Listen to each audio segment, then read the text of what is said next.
All right. Now that we have the audio fixed and figured out and everything is fucking all well and good, we can actually start. Let's go. Get hyped, everybody. All right. Um, I guess this would be a good time to talk about what you want to talk about today. Did you have A any? great question. I feel like Did you have there any? is several different Go ahead. things on my mind that like directions we could go this time around. Um, I feel like for once, if we did want to do like a showing off a deck or whatever, I actually have one that I would kind of like. That's not actually one I've had for a long time. I mean, See, we can wait if I one. kind of thought that this would actually be a good idea too, like myself, and I was like, he's sitting at number one right now. He's happy with his deck. You shared it on the Discord, the NPO Discord there, and And AZZ one also. it looks decent, and it's classic Shadow fashion where it doesn't fucking curve past six. So I think that's pretty funny. I personally don't really believe in that, and that's not to say that it doesn't work and it's not like a viable strategy. I just think that it's unrealistic to assume that you can get all your games done before like turn 8 because sometimes it's just that's not the case and you have to go into late game. So I do like having a couple of late game cards even for like my aggro decks. But My current version that I like, I added one Wilds Incarnate. I understand what you're saying. I think um, it really matters if you have such a low curve to not, or what am I saying? The cards that are like lower cost, some of them need to be really impactful, even though they're not like higher cost, or they need to have card draw so that even if you have a lot of low cost cards, you're like drawing a lot of them to just keep flooding the board with yeah, them so like you a can good example of that is move like all East the March Crusader, right? Like when you play him, you get another right card for him right off the bat. So like he's replacing instead of himself forcing right a lot off of the units on bat. the board. Yeah. Yep. Yeah, he's a good example of like an aggro card to have. You're probably running Jarl in there or House Carl in there too, eh? Yes, 4 copies. Or 4 copies. What are you don't lose my mind. fucking Magic the Gathering now or what? Maybe I was counting Abner. I don't know. All right. Sorry, three So copies. if you wanted to actually send me the deck code, I can actually pull it up and we can talk Sure. about it. And you can kind of go Well, through what I and was going to say, I mean, in looking at a deck, we could kind of talk about just deck building in general, because there's probably at least 3 or 4 of the different like one-off topics that I sent you in a list or that I have in my brain are related to deck building. Like for instance, you already talked about one of them, which is curve.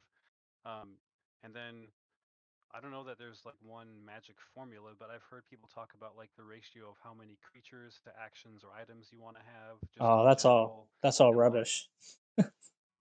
It's not true. sorry about all what? It's not that it's rubbish. I said that's kind of rubbish, but it doesn't it depends on the deck and it really fucking depends on like what you're trying to do. Like I mean, Of course, if but I you mean that's my whole point is that yeah, because that's the kind of thing we could talk about in regards to sure. deck building that like newer players may not understand on such an intrinsic level as someone who has played literal tens of thousands of games of Commander or Yeah. more. Like Yeah. Okay. Yeah. That sounds like a good idea actually. But let's talk about because I mean this deck anyone first. can sure. Just So because let I me go think and send you the current version that I'm running. because you have it and you're all proud of it and stuff and yeah. Well, I mean, I'm not trying to say it's like the best deck I've ever made, but I played against Kivja FR, if you know him, Yeah, man. who Me and runs. Kivja are like the mid BM fucking guys. That's like according to K Fluffy, which is kind of funny. He's like, you and Kivja, he's like, nobody else is as good at mid BM as you guys. Really? Yeah, he said that. And he's played against both of us fair amount of times too. Most So of the time when I match Kivja, he's not on that, but he's that's no, interesting that. yeah, he never really plays it anymore. But like, yeah, no, I definitely consider him to be like what like fucking on my level as far as like mid BM Well, goes. I learned something today. Anyways, he was playing a Guildsworn that was not like the mid control, and It so prophecy. it's not that his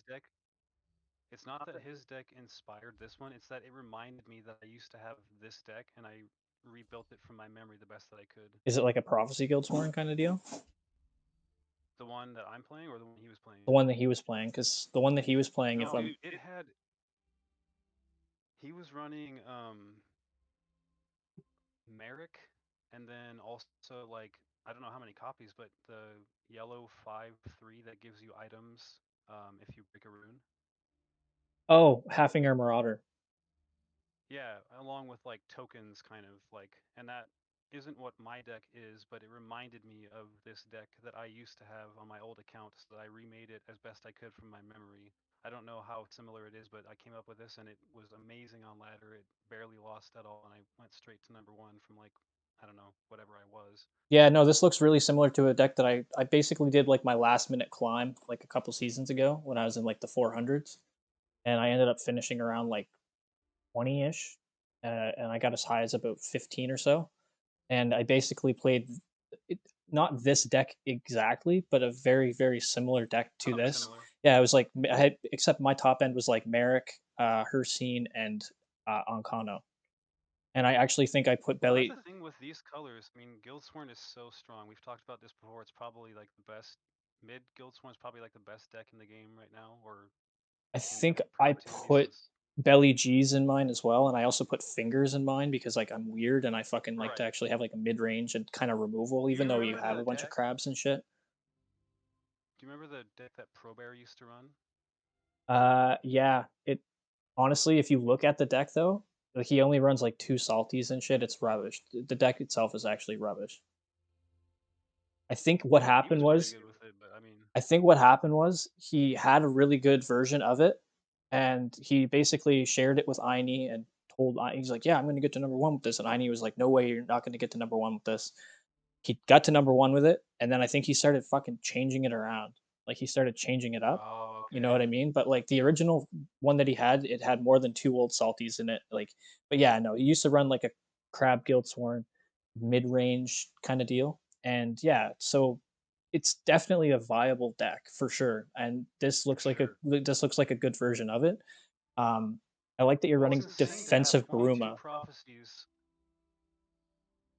because people don't normally think of like in like an aggro deck. crabs and defensive Bruma, or like yeah, in an aggro deck in general. They're like, oh, defensive Bruma is a fucking defense card. Like, no, it isn't. It's both. It can be whatever you want it to be. It's also a buff. So it's basically like you're playing Divine Fervor and giving everything guard.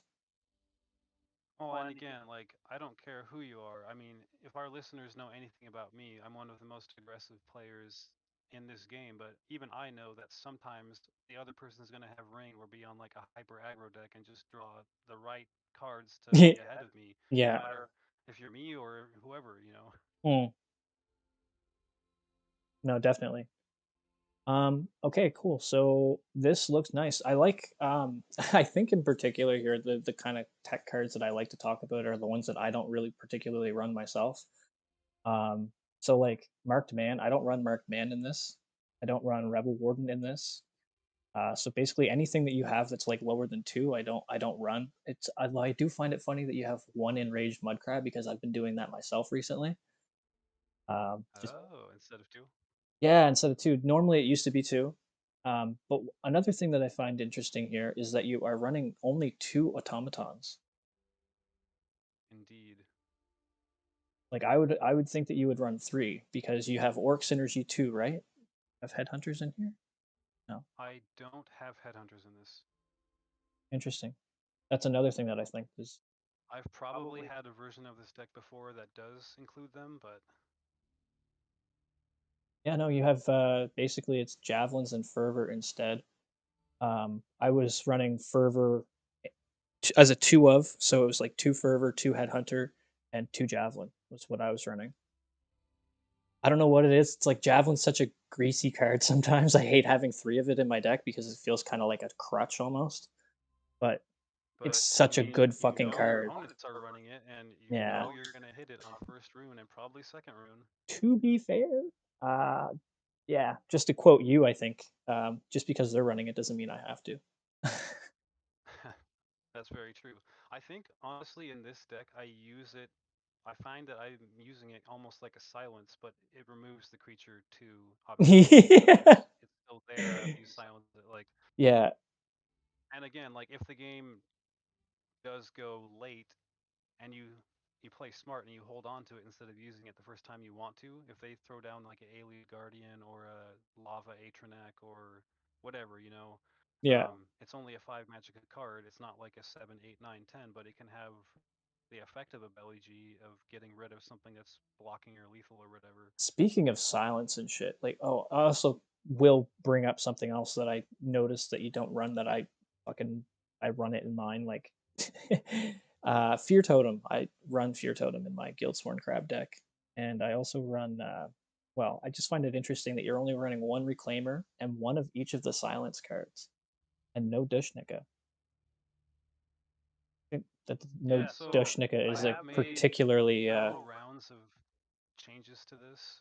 Again, if I was running the orc headhunters, that's probably a reason to have a douchenick or two in there because it's an orc, not just support removal or an extra damage or whatever. A guard. Yeah. I mean, when you're at, I'm already at 76 cards. It's so hard to know what to cut sometimes or what to keep in there and stuff. Well, I was just thinking, like, I guess you probably are you're a little too fast for a workshop. I get that card anyways. What was that? Oh, I see what you're saying. I thought you meant I'm too fast for me to run it, but you No, mean why the for fuck would I opponents suggest to that you run pull out workshop? the No, if combo. anything, I'd ask you to That's fucking why I take it out said of I your hate that deck. card. No, if anything, I'd be like, get that shit out Oh of your man. deck. What the fuck are you doing? If I was the kind of person that included that in my decks, we probably wouldn't be doing this podcast thingy right now. No, I don't think so. I don't think we'd be nearly as buddy buddy as we are. uh,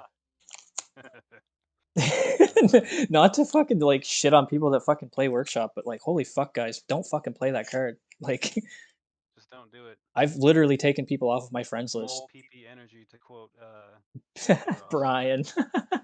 That's a Brian thing Oh, to he's the one say. that came up with that. Oh, that's such a A Brian thing. Brianism. Yeah, it's such a Brian thing to say. I love it. All right, so yeah, this is I like that I like the deck and I like that it runs a bunch of one ofs because I'm like the fucking king of one ofs. Like one Gavel, one fucking Rebel Warden, like one A lot of fucking people used to be all about the like you have to have three of everything in there like as a hard fast rule, and I everybody is really still disagree with kind of that. like that, man, and I don't really agree with that Really? myself either. Yeah, man. Like most of the people that like if they're like, Like "Hey I man, was watching. check out my deck code," and it's like, "Cool," and then I look at it and it's like fucking 333, or like it's so short. Like when they send you the code itself, it's so short that you're like, "Okay, this is literally like 15 fucking three ofs and then like some legendary cards." You know what I mean? Like Sure. you can kind of Well, tell. we were talking about Endo being back on. I guess he was streaming the other day, or maybe several other days. But I matched him, and one of our games was in his stream that he like has recorded on Twitch or whatever. And part of his like stream or whatever was him just like tinkering with his decks and whatnot. And he had a ton of one-offs in his like Archer deck that he was running, and Yeah, I I was was kind of like, talking to him about that man, actually. Me and him have been talking about the Archer in general, and the Archer is good. Actually, it's very good. Um, yes, it is. and he's very good with it. So I mean, it kind of just he So if a definitely. player of that caliber can include one-offs, then Well, lesser cretins like the rest of us can do it too. the thing is about that is that normally the people when you're putting in cards that are one of, um, usually there's a pretty good reason, to have the card in there, and it's usually a very flexible card. Like you look at the Archer, just kind of bringing up the Archer right now because I actually have it. He sent me the code. Because we've been Oh, nice. yeah, well, we've been talking about it because he sent it to me initially, and I made some suggestions to him, and then he made some changes based on like suggestions and stuff that I had made, which is kind of cool. So it's kind of nice to like share ideas and like that with him, and kind of talk to him because like I haven't really talked to him up until like just recently. So it's kind of cool. Dude, Like watching that guy's streams and stuff like made me a better player for sure. yeah, I like to think that I Like kind of help people with that too, myself in my own weird way. At least maybe never give up on your dreams of making this fucking stupid combo work. At least, but no, well, no, I mean the just the basic kind of stuff when I was not the player I am now back then. yeah. He talked about taking field lane, trade priority, how to, build decks, all this kind of stuff. I remember way back in the day when he was winning warp metas and stuff like that. So like just kind of touching on the whole subject of one ofs because I think this is a good deck building topic. When you're putting in cards that you have basically as a one of, um, a the card has to be good. I mean, if you want the deck to be competitive, obviously you want the card to be good, but the reason a card is good is because it's flexible usually.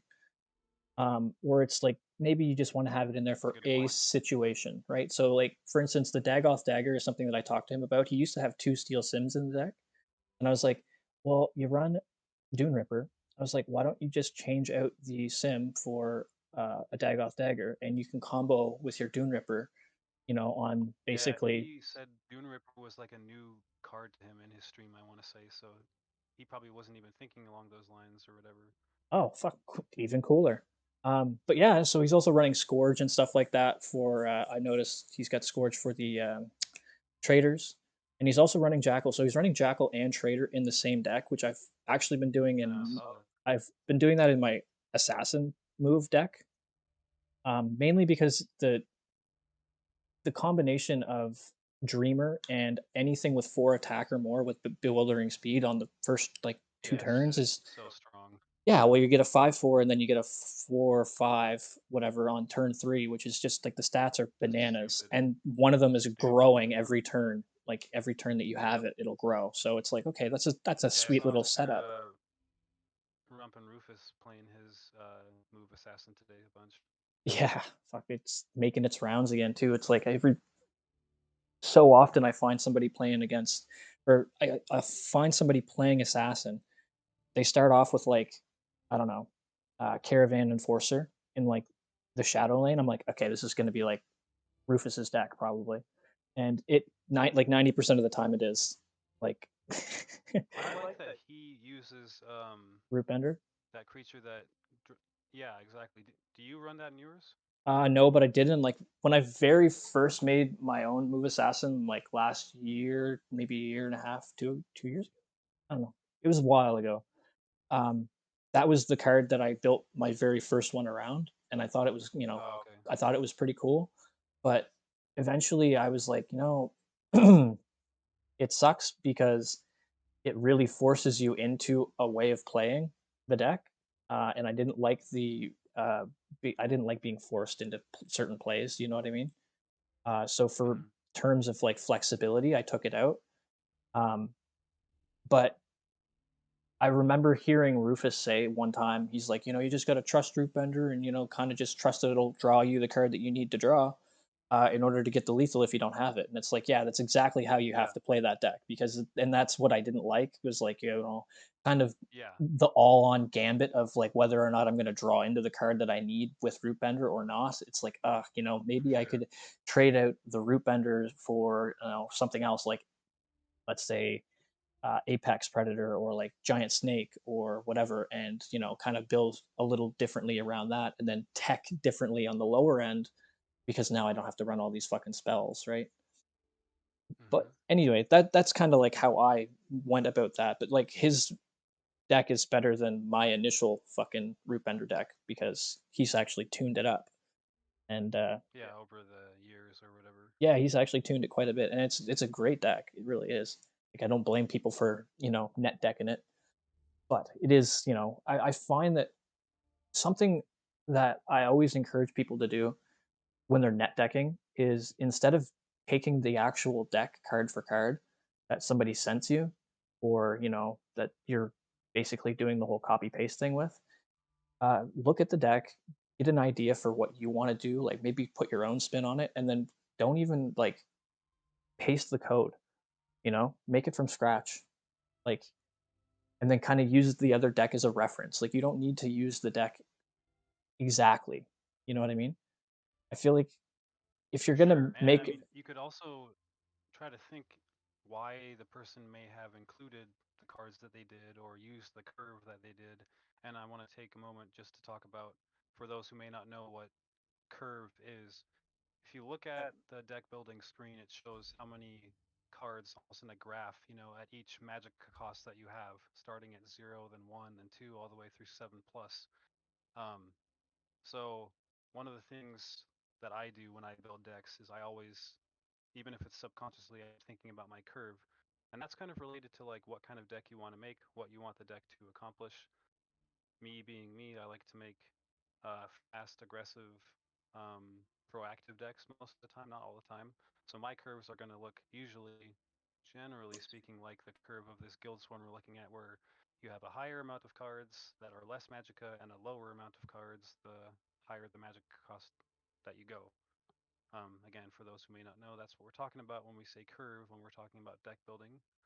Um, So essentially, what he's saying, like he has it so that his peak is at 2, and the reason that he has a peak at 2 and not 3 isn't because, like, 2 cost cards are better than 3 cost cards or anything like that. Like, if you're right, talking about card for card, 3 cost cards are actually better than most 2 cost cards. It's just the way the fucking game works and how, you right. know, I mean, they cost more because it's yeah, harder. exactly. It's just the way that mana, like, Magicka allocation will work. But if you think about it this way, he's an aggro player. Right, so Most of the time, he's gonna wanna depending have on a mid and card stuff. to put down without ring. If he doesn't have the ring and he has a peak at 3, and he's got a handful of 3s without the ring, and the other aggro player has ring and say, even if they're peaking at 3 too, which is not really a typical aggro thing to do. You wanna have most of your cards, the bulk of them are gonna be 2 costs. But he's not going to be able to play a card without the ring until turn 3, in which case Buddy's going to have, like, 2 traders, and then he's probably going to be playing another card on top of that before Shadow even gets to play a card. So you want to have your peak at 2 so that even without the ring, you can at least put a card down on turn 2. Yep, in response to what they're automatically going to have played Yeah, well, on turn usually two with if the ring, or turn one with the ring. especially if it's a deck like fucking Empire or something like that you're facing, where it's like they'll play, Oh like, boy. they'll ring out Traitor, and then, or they'll ring out like Fifth Legion, and then next turn it's like Traitor, Marked Man, and you're like, okay, this is like 4 creatures, like, Another whole hand. yeah, they're like, okay, this is like 4 creatures now, and it's like, oh, actually, I have another Marked Man, so they play another Marked Man, and it's like, okay, this is like literally 4 bodies for 2 mana. What the fuck, like, and then it's like next turn Empire Oathman, and you're like, okay, I'll just scoop. There's nothing you can. I don't know. It's not that there's nothing you can do, but, like, you have to have a good draw in order to deal with a board like that, because, like, that's turn 5, everything's getting buffed, or turn 4, everything's getting Well, that buffed, leads and they have like perfectly into another thing.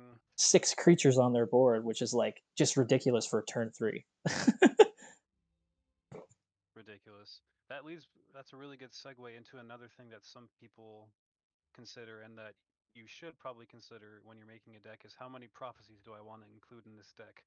And not all prophecies are created equal, and I'm not necessarily the kind of person that thinks you need to have some certain number or even any prophecies in a deck just for the sake of having them. I will I say think that this: there should be a reason that you include them, but I agree with that, but a player that I know very well, that every time I send him a deck, if it has no prophecies in it, it's the first thing he'll so comment why don't on. you have any prophecies?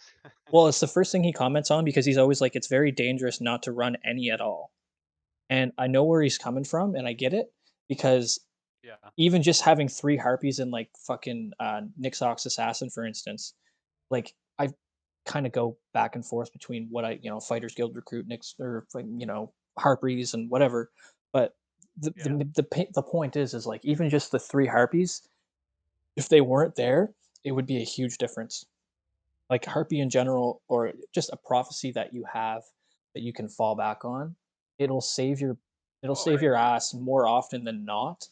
And it's one of those, like, okay, I'm behind, and you know he could kill me this turn, but if I get like harpy, then I win the game. Changes the game. And it's one of those things, like, I don't I won't I won't promote abusing the prophecy mechanic. I mean, Good. I do it with like 1 or 2 decks, but even still, it's like, 18 prophecies in a 50 card deck is quite a bit, but it's still not Well, enough to be reliable for every fucking rune break as a prophecy. I mean, that does happen sometimes, but what I'm trying to say is, like, and the player I'm talking about, by the way, guys, is K Fluffy. Every time I send him a deck, if it has no prophecies, or the prophecy count is good or bad or whatever, it's the first thing he'll comment on. Like the crab battle mage that I sent you, or that you have seen me yeah. play, with like 13 prophecies. He's like, I don't know how. He's like, it's awesome that you managed to fit in 13 prophecies, and they actually fit like really well.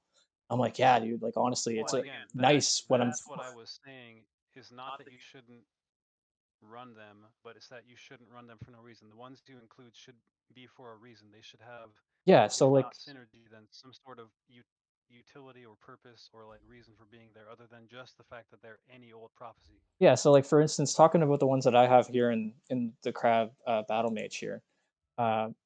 Classic Fear Totem, just because Fear Totem is such a strong card, especially with chargers like Warlock Oh, it's shadow Headhunter number two right now. and stuff like that. It also works really well with Sentinel Reclaimer to get you more reach. But yeah, so like Fear Totem is cool, but like you got Covenant Plate. Covenant Plate synergizes with Manic Jack, and there was an old version of this where I ran a I Dynamo in love that here. card. I ran Dynamo because Dynamo will also synergize with like my recruits that you get from playing a mobilized like Covenant Plate or whatever. It also Covenant works. Plate, even if you don't play it as a prophecy, though, it's also reach, which is something that decks need to have, if, unless they're control, I guess. But I think Reach is something so that that's a every deck perfect should kind of example of have. a right. So that particular prophecy, it doesn't just do one thing. It's a defensive prophecy because you can play it as a guard or to make turn another creature into a guard, which is great if you hit it on prophecy. But then that's not its only potential use. It could be in an item deck that could trigger, or even not an item deck, but just like a what's the Guildsworn effect where like items are actually very Expertise. Expertise. exactly. You could use it in an expertise deck. I mean, it has multiple uses. It's flexible, like you were talking about earlier. So Yeah. So like of the prophecies in general, I mean, don't get me wrong. Like you have your staples like Bolt, although I personally think that Bolt is an overrated right, card, and I don't really like running three of it in most of my decks. This Crab Battle Mage is an aggro deck, that's so definitely not I'm me. this Crab Battle Mage is an exception because I do run three in it because it is more of an aggro leaning kind of deck. But that Yeah. being said, most decks that I run, especially if it's like a 75 card deck, I don't run three of it, Lightning Bolt. I just think that I don't know, it's not a very flexible card. I think it's overrated, personally. And yeah, I'll fucking die on this hill. I really don't care. People are like, "Oh, three Lightning Bolt is staple." No, it's not. I don't. I disagree, and I know a lot of players that would agree with me. It's only staple if you're me. Yeah. So anyway, do you want to play a couple games? We'll spectate and check it out. Sure, And let's do it. yeah. Anyway, that's kind of like a crash course on kind of what we find important, like when we build a deck. Um, Near the end of the video, actually, I One hear other after Shadow while I start leaves. searching for a game here. After Shadow leaves, I'll actually walk you guys through the process of how I build a deck, and uh, I mean, I build a lot of different stupid decks too, so like it might be helpful for you to be like, for you to see how I build a real deck, something I want to succeed, and I I'm was not actually just going to ask about memeing. your particular process at some point because I was curious because I know what my process is, but the last thing that we didn't touch on that I kind of consider when I'm building a deck is like card draw. How much card draw do I have in case I match against control where I know the game has the potential to go longer than I want it to or whatever, and I'm going to need card draw to keep up in the late game, especially if my curve is low. In terms of card draw, I don't find it to be as important as most people do. I find that the importance lies mainly in the card that you're playing rather than, you know, does it draw? Because like if you have straight gas, like for instance, if you look at a deck like Sorcerer, like mid-range Sorcerer is a fantastic deck and it has like almost no card draw in it at all, right? The reason it's a good fucking deck is because all the cards that it draws are gas. I think I would agree with that. Anyway, it's rough This that should you've be a fun fucking drew that road enraged to mud match. crab. It's like I know. the one The thing you one and only. yeah, it's like drawing Loneth with fucking Ox Assassin. It's like, why are you in my opening hand? I actually played a singleton game the other day, or yesterday actually. Um, I mulliganed a couple of cards away, and did it not give me Mushroom Tower and Ultimate Heist in my opening hand? It's like, oh my god, like what am I gonna do with this? Yeah, this is not a great opening hand, but I'm glad that people who watch this will get to see two people in the top 10 duke it out. All right, so I'm going to try to stall for a turn here so that I can make better use of this Cloud Rest, or any use rather, of this Cloud Rest Illusionist. Gonna play Harpy, shackle this team constructor and then put the defenses up since I know, as of right now, his reconstructed spider can't kill that. And then hopefully I can pull off something with this Cloud Rest next turn since I have Ring. But yeah, I mean, this is not a great opening draw for this deck or this matchup. Satyrs Assault is Nothing nice though. here. It is. Definitely is. Let's see. I could I think attack the Satyrs, Dwarven Sphere with yes, both, or I could just. Satyrs Assault on the crab puts him to 26, so he's not drawing, and then you trade your marked man into the 1/1. I think is a fair play. Next turn you can Oh, cloud. I was thinking of Cloud Rest on the to take out the Dwarven Sphere, but I was thinking you could cloud rest next turn. You can draw this turn, right? Because you want to have OSA in your hand for turn yeah, 5. and then I'm staying more Magicka efficient also. Decisions, decisions.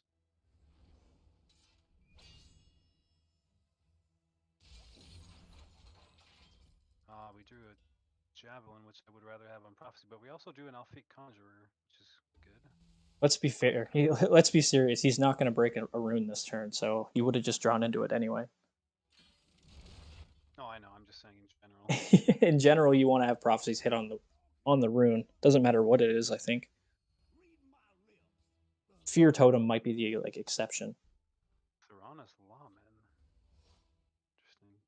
I definitely, in this matchup, these initiates, I mean, I don't know, maybe I will get behind, but because I had Ring, that hasn't happened yet.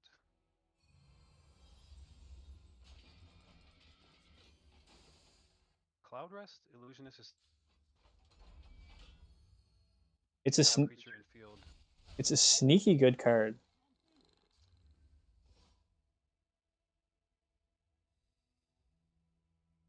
I think Alfiq is probably the play here. I could go double Initiate, I guess, but If you do that, then you'd want to go into the shadow lane, though. I think, eh? which play are you talking about? If you went double initiate, Oh, because I mean, my brain is always thinking of contesting Shadow Lane, but the way I look at it is like he has field now. So if I was gonna play double initiate, I would probably do yeah, double initiate in the shadow, let him break a rune, give me the chance of getting a prophecy, so I can gain even more tempo, and then which is a pretty high chance because I run 22 of them or something like that. yeah, and then any damage that he deals to me is just going to be healed up by the initiates anyway. That's why I'm so True. hesitant to break a rune when they have a train minion on board because it's like I'm gonna break a rune, give them a free card, and any damage that I do is just gonna get healed up anyway. So like I don't even like breaking runes if they have a drain creature down. No, most of the time. It is not great that he drew OSA and I did not. 50-card deck. Very true. He's gonna fervor next turn.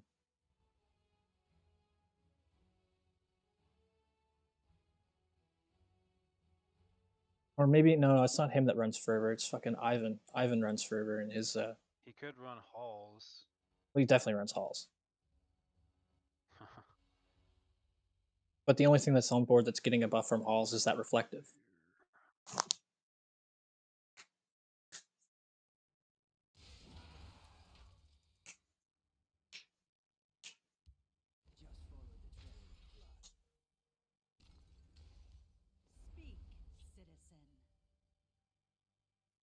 I wish I could have drawn the nuts like I usually do with this. Yeah, it's funny. I told you. I was like, Kind of see that. you're like, this deck always draws the nuts. So I was like, yeah, your time is gonna Oh, come. you jinxed me. Just a little dose of reality, I think. So he's definitely got an edict in his hand. If he gave you that Theranos Lawman, he's definitely got an answer in his hand for it, eh? Or the other card was irresistible to choose. Well, I mean, that fucking ambusher is not exactly it doesn't scream, take me, you know? But he's played two, hasn't he? No, he hasn't? Yeah, he's played two. So it could be another one he has in hand. What? Oh. Oh, yeah. Oh, okay. Either way. What else did he give you, though? Green Pact. Yeah, Green Pact. He probably took the ambusher with Green Pact. I think that's fair. Elixir of Conflict. Do you think that's what he got? Over the lawman seems strange. I don't know. I feel like he probably Because Merchant can make people make weird decisions sometimes. This happens to me, at least. no. It happens to me too. I'm just like, I don't know. You feel like when you're playing OSA, it's like, okay, I have all the tempo in the world, so there's no way it's possibly going to go to whatever turn 8. But But it's then it like, always yeah, runs. but it always does. It's like, oh, you kind of got to get into the habit of like taking the bigger card. Yagram's Workshop. One Yeah, of our very favorite cards. Put it ironically. that's so rough, dude. And like this guy, he's good enough to not Good have to play it. prophecies so far. He doesn't have to play this card.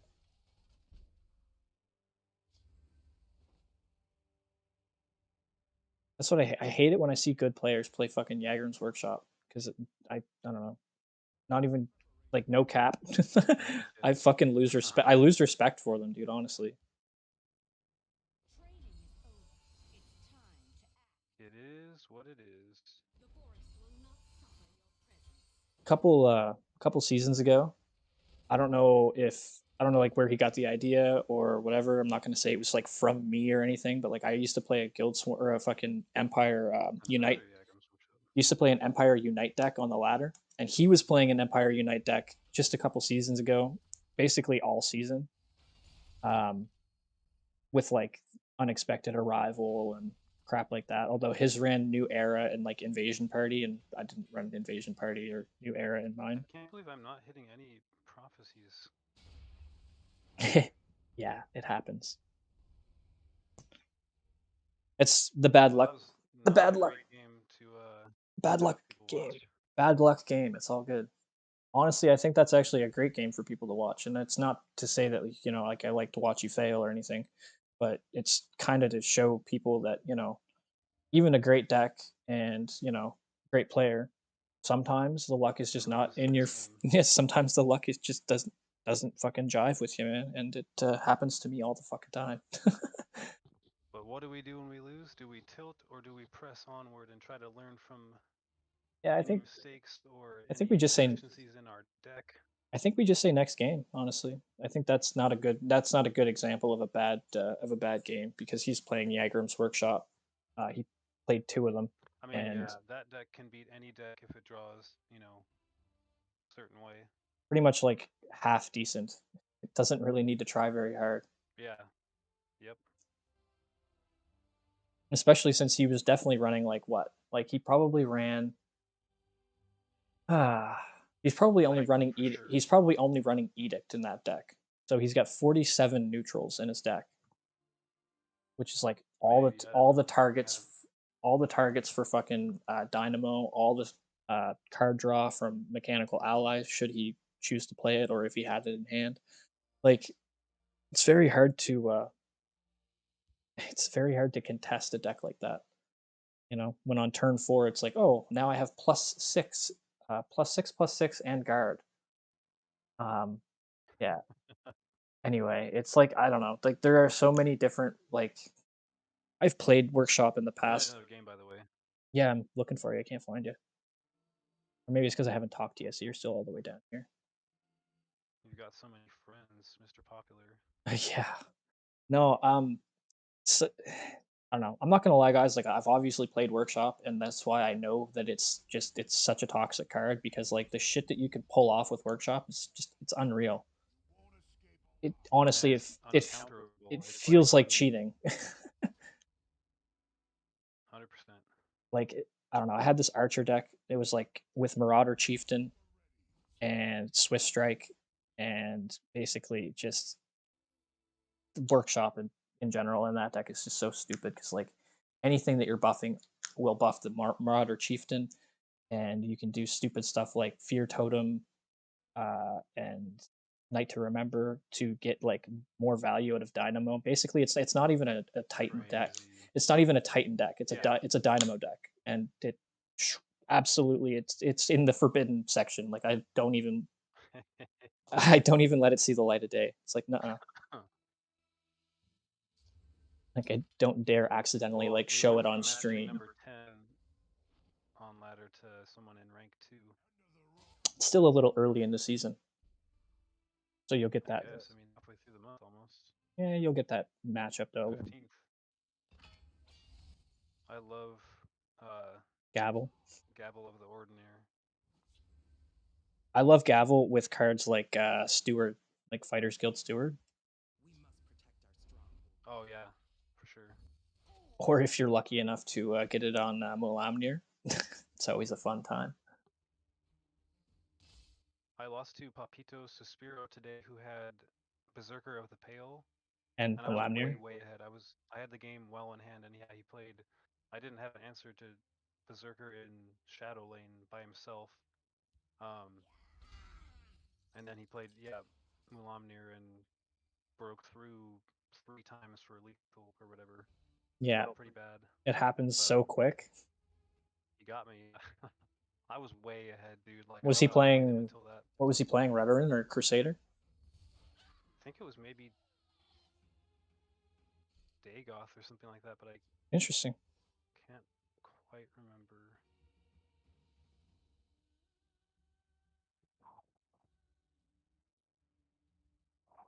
When he used to play like way more frequently, like he was like my best online friend. Like, Yeah, I remember you saying that. yeah, he's the I fucking love that guy, man. He's a good fella. Actually, he was going through a bit of a tough time there, like a couple years ago, and I was actually like Yeah. made a GoFundMe page for him and everything. Like, help a brother out. Nah, he's good people.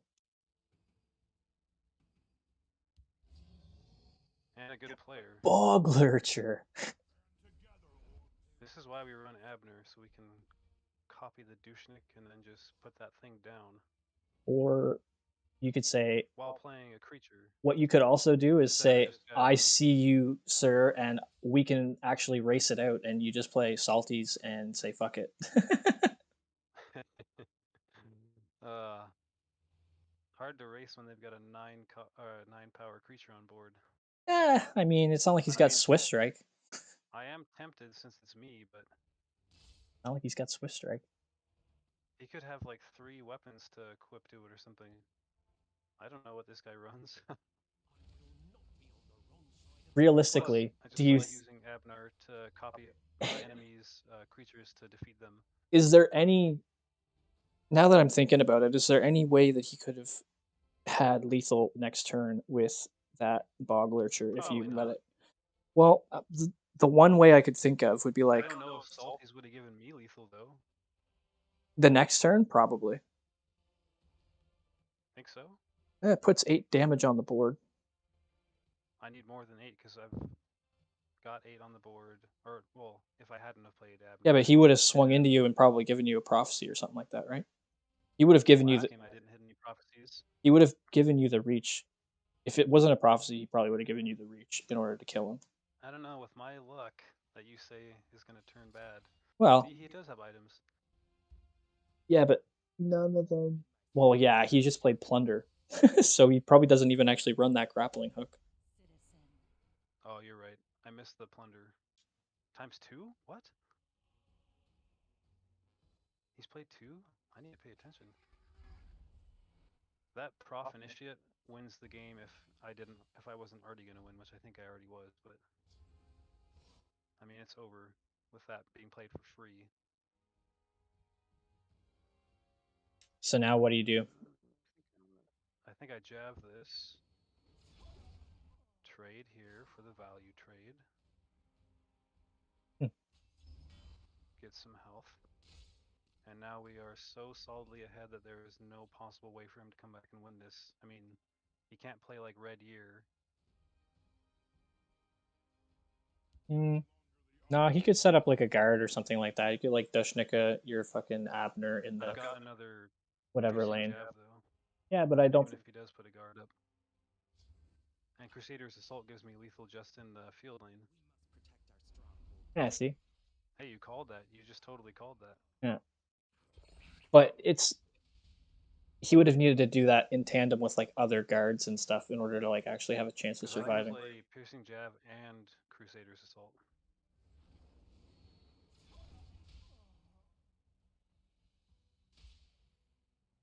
You Well, should have taken the skip. I don't think that's with BM. Crusaders, Yeah, I don't think that's BM. Is that why you didn't do it? Because you're like, I have lethal on board um, subconsciously. no. I think I was thinking that like if he got a prophecy, I don't know, man. If you got a prophecy, it would have been your fault. It's That's hard. true. It's a hard thing to like. I mean, I don't know. We make really strange like last second decisions sometimes, and they're usually, in my case, like sometimes they mess you up. You have a plan, Honestly, and then you're like if you don't if I'm follow through with the plan just by like a hair. You kind of deviate just a little bit, and then you're like, yeah, why did I do that? Oh my god, no! This is gonna cost me the game. Fuck.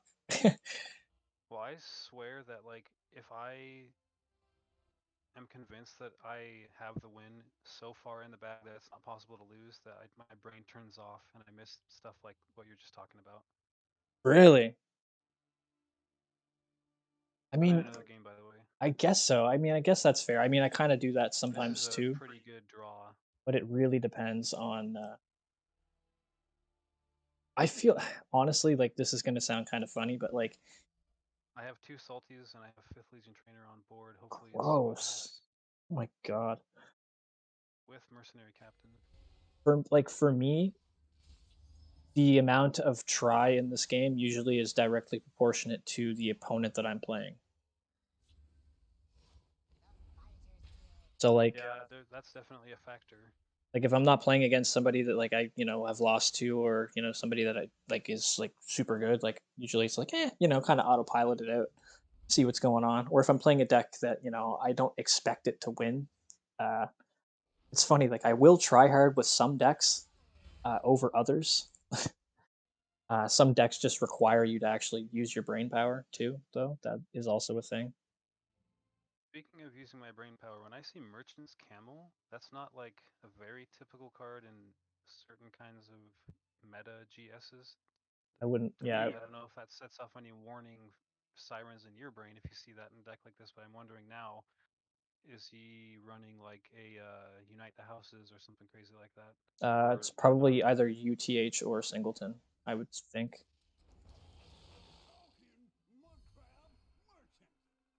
Jesus, Mudcrab Merchant, what do I want to buy from you? heavy battle axe. I think I'll take the heavy battle axe for sure.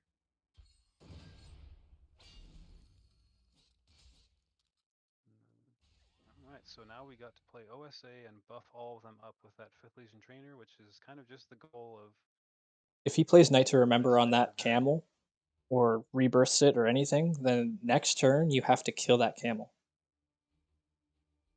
I would suggest killing the camel next turn anyway, because I don't think that if somebody's playing a camel versus me and they have it in their deck, They're digging for something, yeah, then you got to get rid of it because trying to find their end game, they're gonna fucking rebirth it, or they'll probably have a way to abuse it even their win further. condition.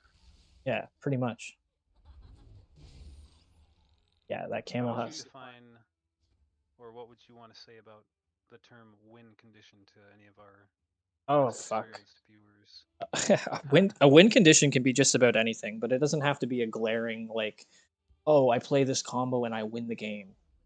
It can be something as simple as like you just literally have so much like life gain that your opponent can't kill you.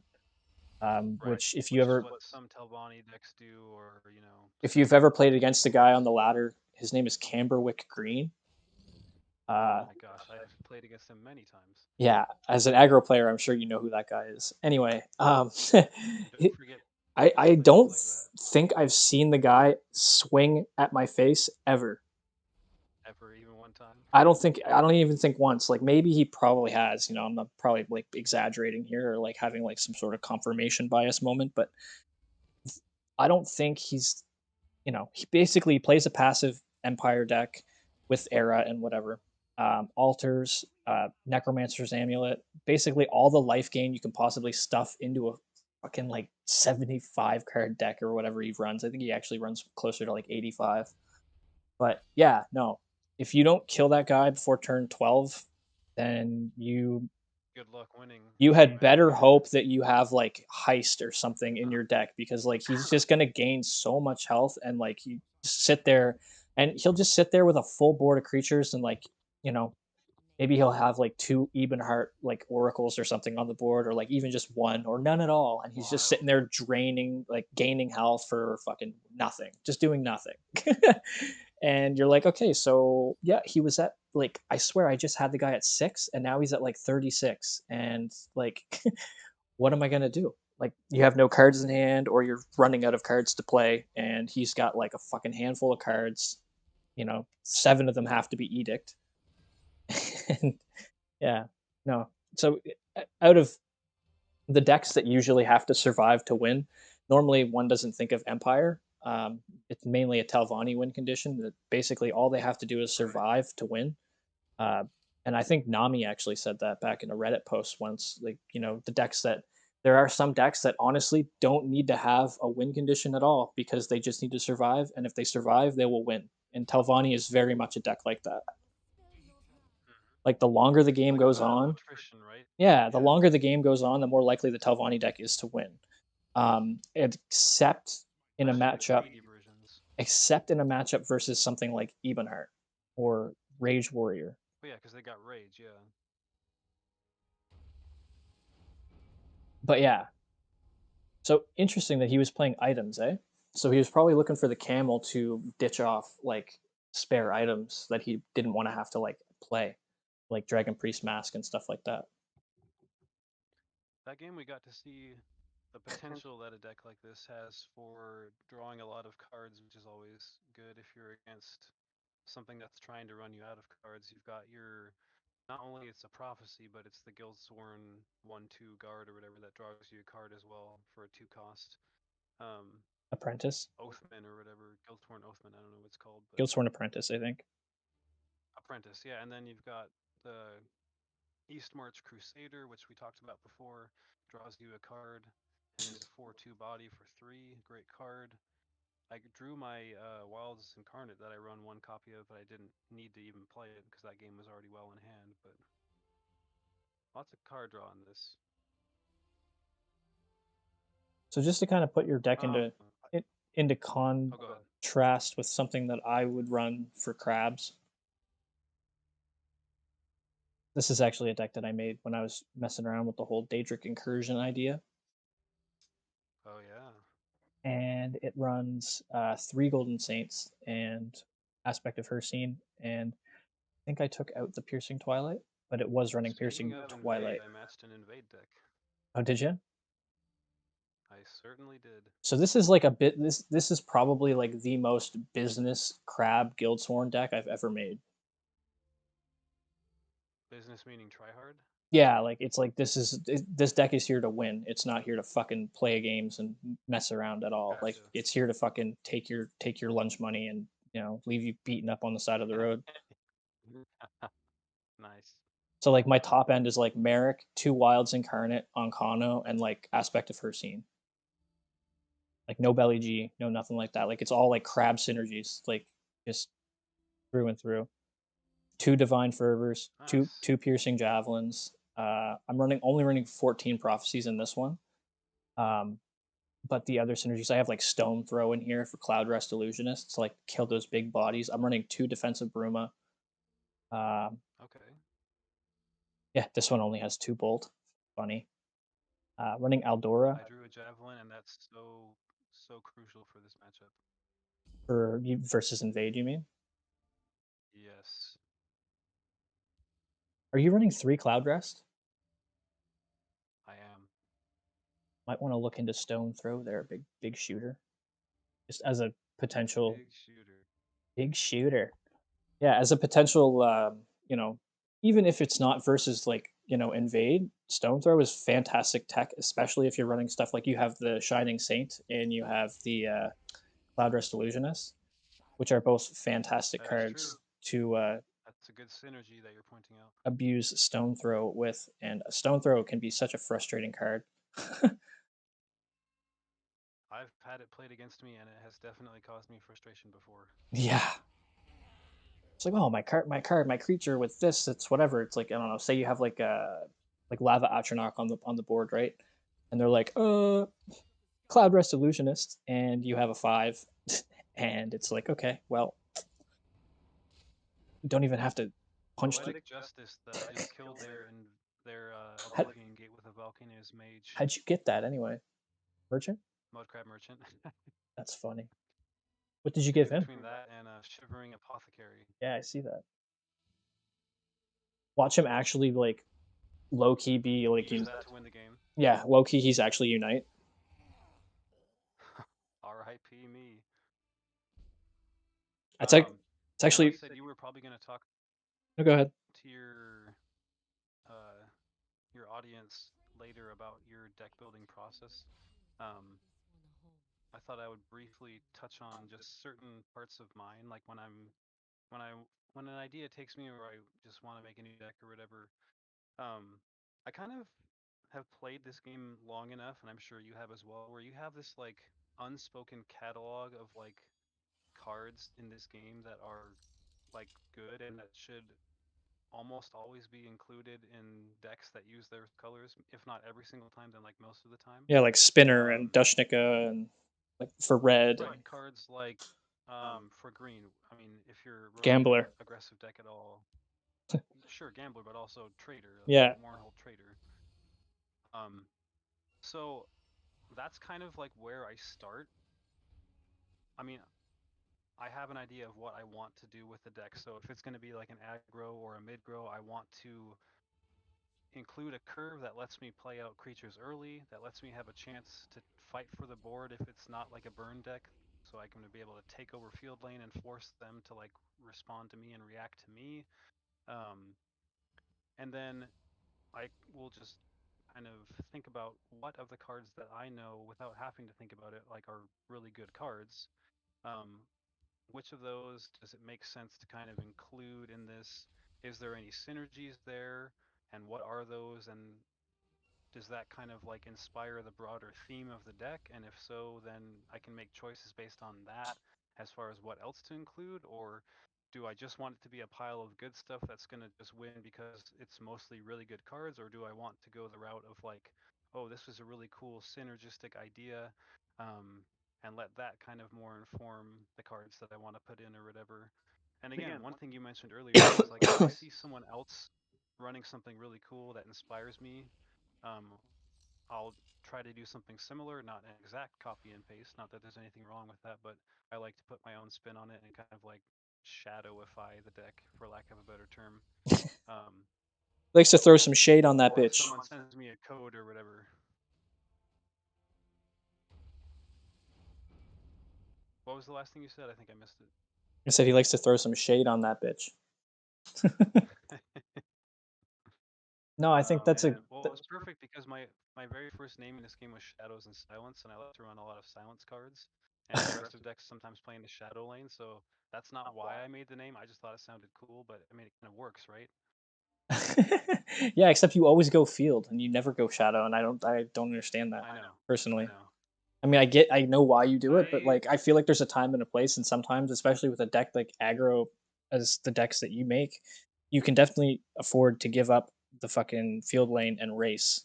And I feel like you don't do that nearly as much as you could or should. Just personally, like well, that's I just mean, what I it's think. honestly easier to race or to play aggro when you're playing from field instead of like limiting yourself to only half of the game board. But like I can't tell you how many times someone tries to bait me by like playing their drain creature or their gambler or whatever in field, like daring me to like trade for it or kill it, and then I just do. Like they think I'm gonna like not do that or something, but I do because it's the smarter play or whatever, and I don't actually need to hit face every single time, even though that's like my reputation or whatever, in order to win the game. I don't think that's your You don't like. I don't think everyone's like Shadow. Oh yeah, he's just gonna fucking slobber and hit your face every fucking turn. Like, Smork. yeah, no, I don't think that people think of you and There, think of I that. went through an era though, my Smork era for sure. I even had the orc avatar and would sometimes use the Time to die time to die weakling. weakling. Ugh. I mean, if it was like an invade player or whatever, but I don't do that anymore I at find all, it for sure. I just find it so funny, like, I mean, having recently played, like, some Invade, I mean, I don't play Invade the way every other fucking guy plays Invade, like, it's gotta be Right, weird and which my is good. own brand of weird fucking Invade shit, but, like, when you have a gate that's giving 8 keywords, it's giving 8 keywords, you know what I mean? Like, it is Invade 100%, like, it is the way it is. You're just playing a bunch of Dagoth Urs for like 2 Magica or 0 or Yeah, something. but I mean, I can definitely see how that's frustrating and why that sucks, but, like, at the end of the day, I know that if you're not teching to fight against Invade, then you don't really have any right to complain about Invade. I will say that. I And agree with that to a certain extent, but I think this is honestly part of, especially back when it was more prominent and more people were still in the game. Part of what's so frustrating about Invade is that like you don't match it every single match. So if you're teching for it, sometimes I get that you. tech is not I know what you're like saying, and that's relevant to other decks you're going to match. So it's like I'm running this for no reason unless I happen to match Invade. And then the second you switch off that deck that has that tech is when you match the Invade deck. okay. And we all So know just a that's how touch, Legends does things. yeah, yeah, just to touch on that whole the tech thing. Um, and that this just goes back to the whole deck building as a whole. Um, just a good example of this is like Should I fucking. keep playing, by the way, or do you want to play like some against each other to switch it up, or like I'm I'll at play. number two now? I'll run a couple games. Okay, I'll Um, spectate you then. basically, so this kind of goes back to the whole like deck building concept where we were like talking about like what to add into your deck and stuff like Sure.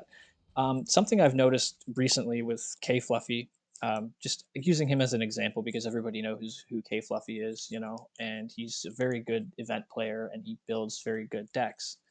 Um, K Fluffy, as an example, is like so recently I've noticed that he's been playing three Leaf Lurkers and Hey, you matched Insane T.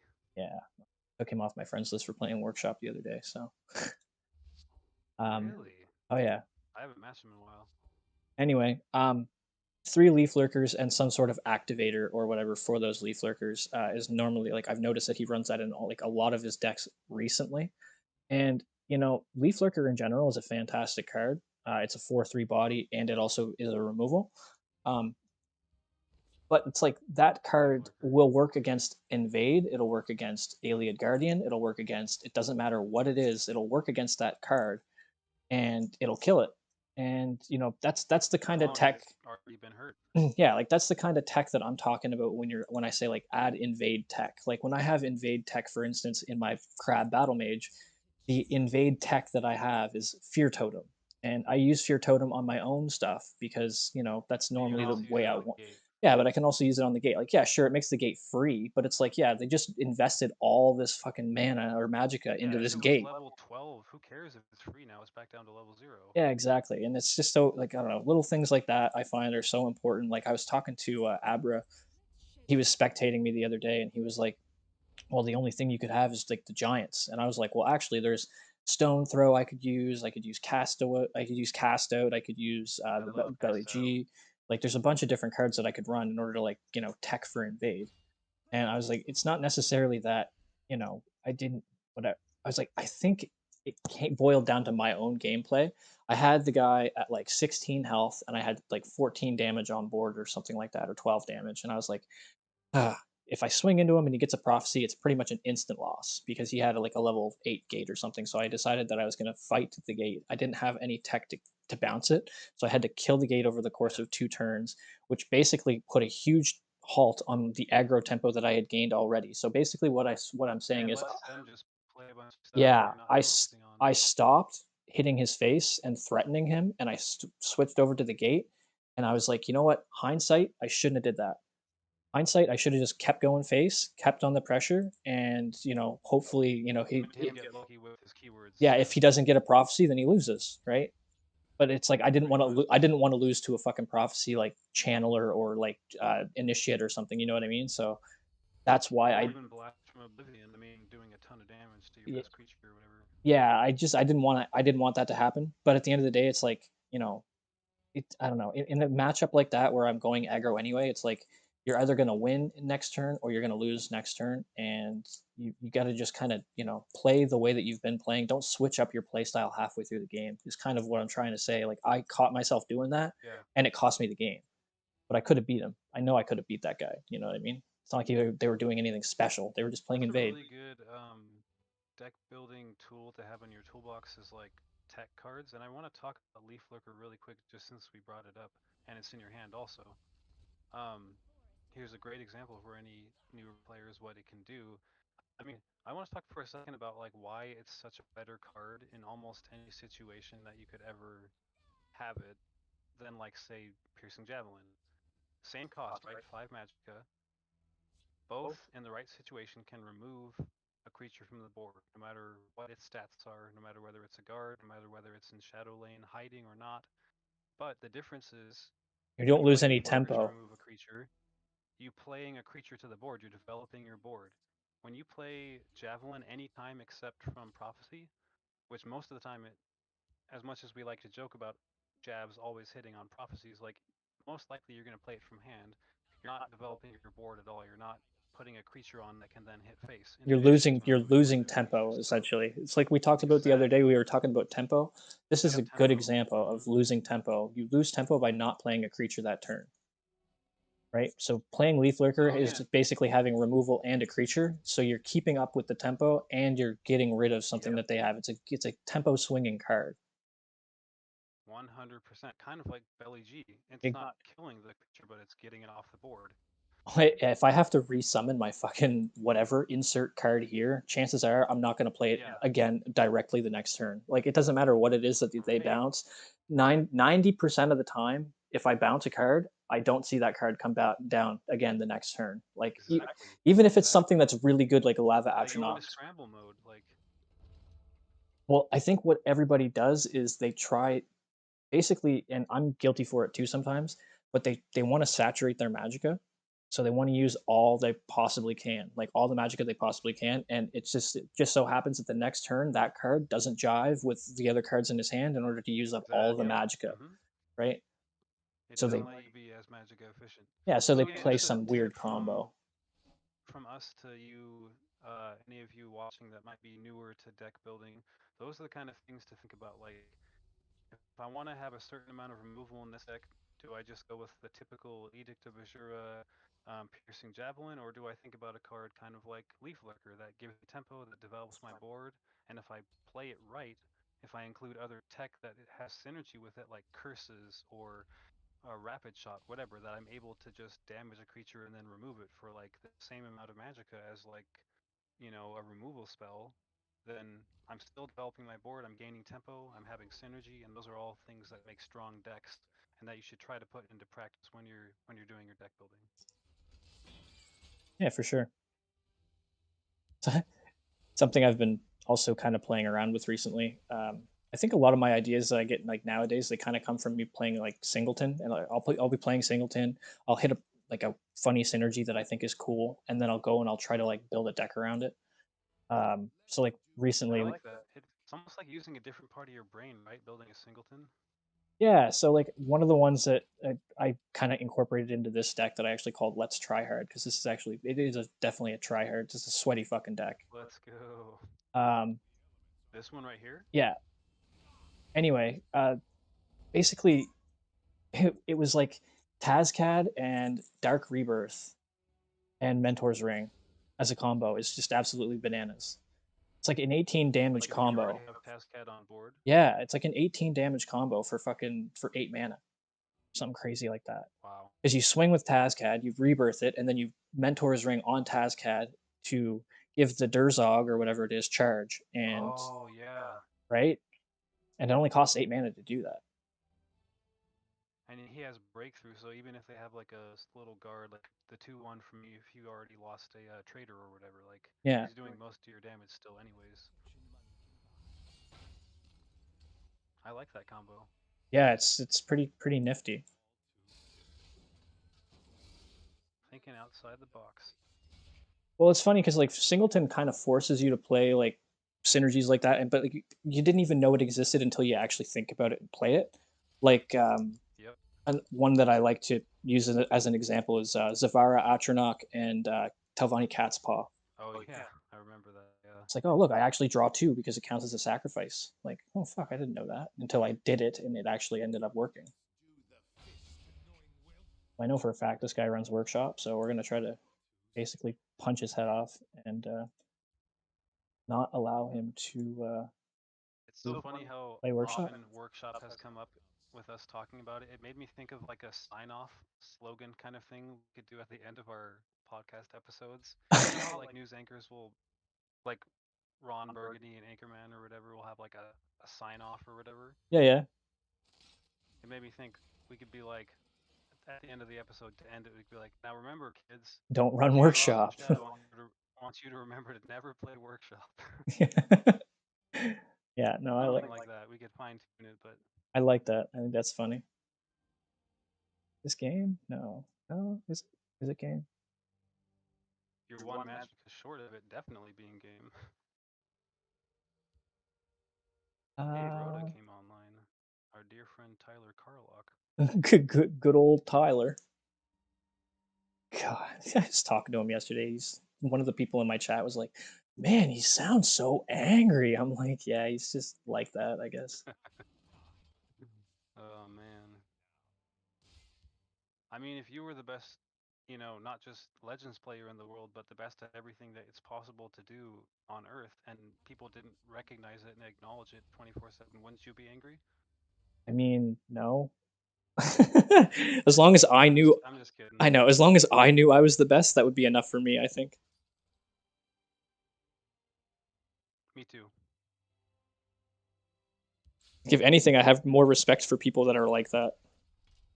Well, Nothing against Broda. Like, I actually like start when I started off playing the game. Like, I learned a lot from playing with and against Broda and like he's a great listening to player. stuff that Yeah. he would say, like stuff that he would say that you know, like the javelin play. Like, do you play a creature that silences and kills a creature, or do you play a javelin? Like, you're gonna play the creature, right? Because you don't lose tempo. And it's like, that was a better play. He- That's actually something that he pointed out to me one time, like a couple years ago, and Nice. I was like, fucking, I did something. I think I played the javelin instead, and he was like, "Oh, you should have did this." He's like, "That was the better play," and Mm-hmm. then he didn't even have to mention why. And I You thought just of, understood. yeah, I thought about it, and I was like, "Oh fuck, you know what? That's actually totally true." I was like, "Yeah, that is a better play." It's like, "Why the fuck did I do that?" Just stupid little stuff like that. But it's nice to have somebody that like thinks differently than you. It's like kind of earlier when we were playing when you were playing that first game, and I was like, Yeah. you wanted to use Cloud Rest, and I was like, well, if you do Crusaders Assault, then it makes more sense, and you do this and that. And you're like, yeah, and it's actually more Magicka efficient too. I was like, oh well, I wasn't even really thinking about that, but like, yeah, sure, that too. That's why it's so cool to collaborate because, I mean, we're all different, right? We have different viewpoints, personalities, and we notice different things at different times. Like, and when you have two people that have put in as many hours as we have into this game, which is more than anyone should ever put into any game or anything, right? Yeah, Really, probably, honestly. then magic can happen when there's a collision of that nature. It's like I was talking to Endo. Just gonna keep on bringing up just conversations Yeah, between. shout out to Endozoa, by the way. Go check out his stream and his videos. He's a Yeah, true legend of this Legends game. yeah, he was competed in like the Masters series and stuff like that too. Like, he's Oh a yeah, he was on Warp Meta before, taking second in a ton of them. yeah, no, he's a great player. But it was funny because like just kind of chatting with him and stuff. Like I showed him the Prophecy Nixox Assassin that I ended up like snagging one with the other day, and he was like, "This deck is fucking wild." I'm like, "Yeah, no, it is pretty crazy." I was like, and it's spicy, and he watched me play it, and he was like, "Oh, it doesn't look like it's very easy to pilot though." I was like, "No, it's very difficult, but No, it's fun to play it." And I basically told him I was like, "Most of the decks that I play are like this." Like they're all very difficult in their own weird niche little way. Like they have some sort of that like, had to have been a cool moment to get some acknowledgement from someone who's literally been around the game forever, who got oh paid yeah, by a game company to like work on Legends of Runeterra or whatever, or at least to consult with them or whatever. oh yeah, And he used to offer paid coaching for Legends and stuff. I mean, He's a big deal in the world, card Yeah. game world. Yeah, I've actually like kind of caught him like spectating a couple of my games here and there. He usually leaves if it's not something cool, but if I'm playing one of my cool assassin decks, he'll stick around and like it's like, yeah, this guy's checking me out. But no, it's kind of nice because like I had him on my friends list, but I never really chatted with him like a whole lot. Yeah. So I don't know, the other day I was like on stream or something had happened. I think I was talking shit about Cleric of Kine. It was right after our game when I played her scene and Cleric of Kine, and it ended up Yeah. actually winning me the game. And I was just talking shit about Cleric of Kine, and every time somebody says Cleric of Kine, it's like so strange. It's I immediately think Endozoa card because Sea City Toker mentioned it one time on Reddit, and it's stuck in my head that like, oh, Endo plays fucking Cleric of Kine, so Cleric of Kine is good. Even though I don't really care for Cleric of Kine myself. uh, I was like, oh, I was just talking shit about this card, and I was like, I know that you like this card. I was like, you coming to give me a beatdown, and then we just kind of started talking like that, and I sent him like a couple of deck Nice. codes and stuff, and he was like, oh man, these decks are fucking crazy. I'm like, yeah, they're pretty weird. Like the one that I made yesterday with it's like a Nakreen combo deck where I run Murkwater Guide and like Swims at Night and like Oh, Parthenax. so you can draw the card that he reduces to 0? Yeah, you get a duplicate of it in your hand. I've never thought of that in my entire billion hours I've put in this game. But the caveat, the little wrinkle is that the card that you draw, the copy of it won't be zero cost, unfortunately. So, but it will give you an Bro, extra what if you card. draw like a second Marak or something, like, or, Oh a yeah, unique, like, yeah, yeah. It happens like with like Lawneth or something. Onkano is another good one, or Gray Fox. Fantastic when it happens with those guys. and just to do it, who cares if it's a great play or not? Like, just to do something crazy like that. Yeah, it's actually that's why I like playing that deck is because it's not even really about winning, but like when you do win, it's like I played the other day. Satisfying. Well, you play okay, so like you're literally I'm dead to rights, right? Like Buddy's got the game like cinched up. And I'm like, all right, well, I guess I play Nacrin. So I play Nacrin, draw into Doppelganger. Doppelganger draws into basically Doppelganger on Nacrin, draw into a Dark Rebirth for zero cost. Play Dark Rebirth for zero cost on Wow. Nacrin, draw into fucking Nixox. So I play Nixox, gain 5 Magicka, play another Nixox that I had in my hand reduce to 5, play another Nixox, and then I have a fucking reduced um, Uprising in my hand for 5. So I play that with 2 Ox on board, gain 10 mana, draw 2 zeros, and then I literally I did that, and I at the end of the at the end of the turn I had a board full of creatures that were swinging with drain, and I killed them on that turn. Literally from Wow. I was about to lose the game, and it just like Nacrin chained into a Insane. bunch of crazy shit, and I won. Those are the kind of like those are the games that you play those weird crazy cards for. Like, but I'm not going to sit here and tell you that Nacrin's the best fucking card. Like, you know what I mean? It's a very risky Right. card to It's not play. really a meta card. It's a risky card to play because solely depends on the top deck that you have. You can run stuff like Dres Spy to kind of mitigate that if you really like want to, Sure. play, but you're giving up an extra deck slot too, right? For a 1/1 zero cost Right. creature that you Yep. play. It's like you're not playing market, so you're not really getting any immediate value out of it. Besides, is the card that I'm going to be drawing with Nacrin worth it or not? Sometimes it's worth knowing. Sometimes it's like, yeah, fuck it, let it roll, hey, let it ride. Let's see how. It's like the episode of Futurama. If you've ever really been a Futurama Haven't guy, watched a whole lot of that. well, there's an episode where Zoidberg gets a shitload of money and he's like rolling it on the roulette table. And he ends up winning. Like, basically, he's going to foreclose the fucking casino that he's in because he has so much money. And he's just like, let it ride. And he Oh just wow. keeps letting it go until he ends up losing all of the money. But yeah, so it's like whenever I hear like let it ride or like, just, let's rock and Send it. roll kind of thing. Yeah, like send it. Like it's exactly it, Leroy Jenkins. pretty much. It's exactly it. So Nacrin is kind of one of those cards where it's like, you're in for a penny, in for a pound. Like when you kind of play him like that, it's like you're committing. Like it's like you can't be halfway through a There's midnight no going burial. back. Yeah. Yeah, you can't be halfway through a midnight burial and be like, I'm not going to sacrifice that card. Like, no, you're going to sacrifice the card. You were going to do it anyway, That's a so you funny have way to. of putting it. Yeah, you have to do it now. Well, it's like I've Um, seen but people. saying They're that, like, oh, I and should have. I shouldn't have sacrificed, or I should have sacrificed this, but I decided not to. It's like you can't halfway with a card like Midnight Burial, guys. Like Yeah, you just gotta commit. anyway, sorry. I think I had Endo on my old account that I sold, but then I didn't know he was like, back on the game at all. I matched him a couple days ago. I want to say it was Tuesday, and so it was a really, really close game. Like he definitely had lethal the turn after I did a swift strike with like two steel swords on a creature I had or whatever. I was playing Dagoth, and so I won. And then I added him and I messaged him like, "Hey, I remember you from back in the day. Like I used to watch your stream. Big fan. Like glad to see you back on the game or whatever."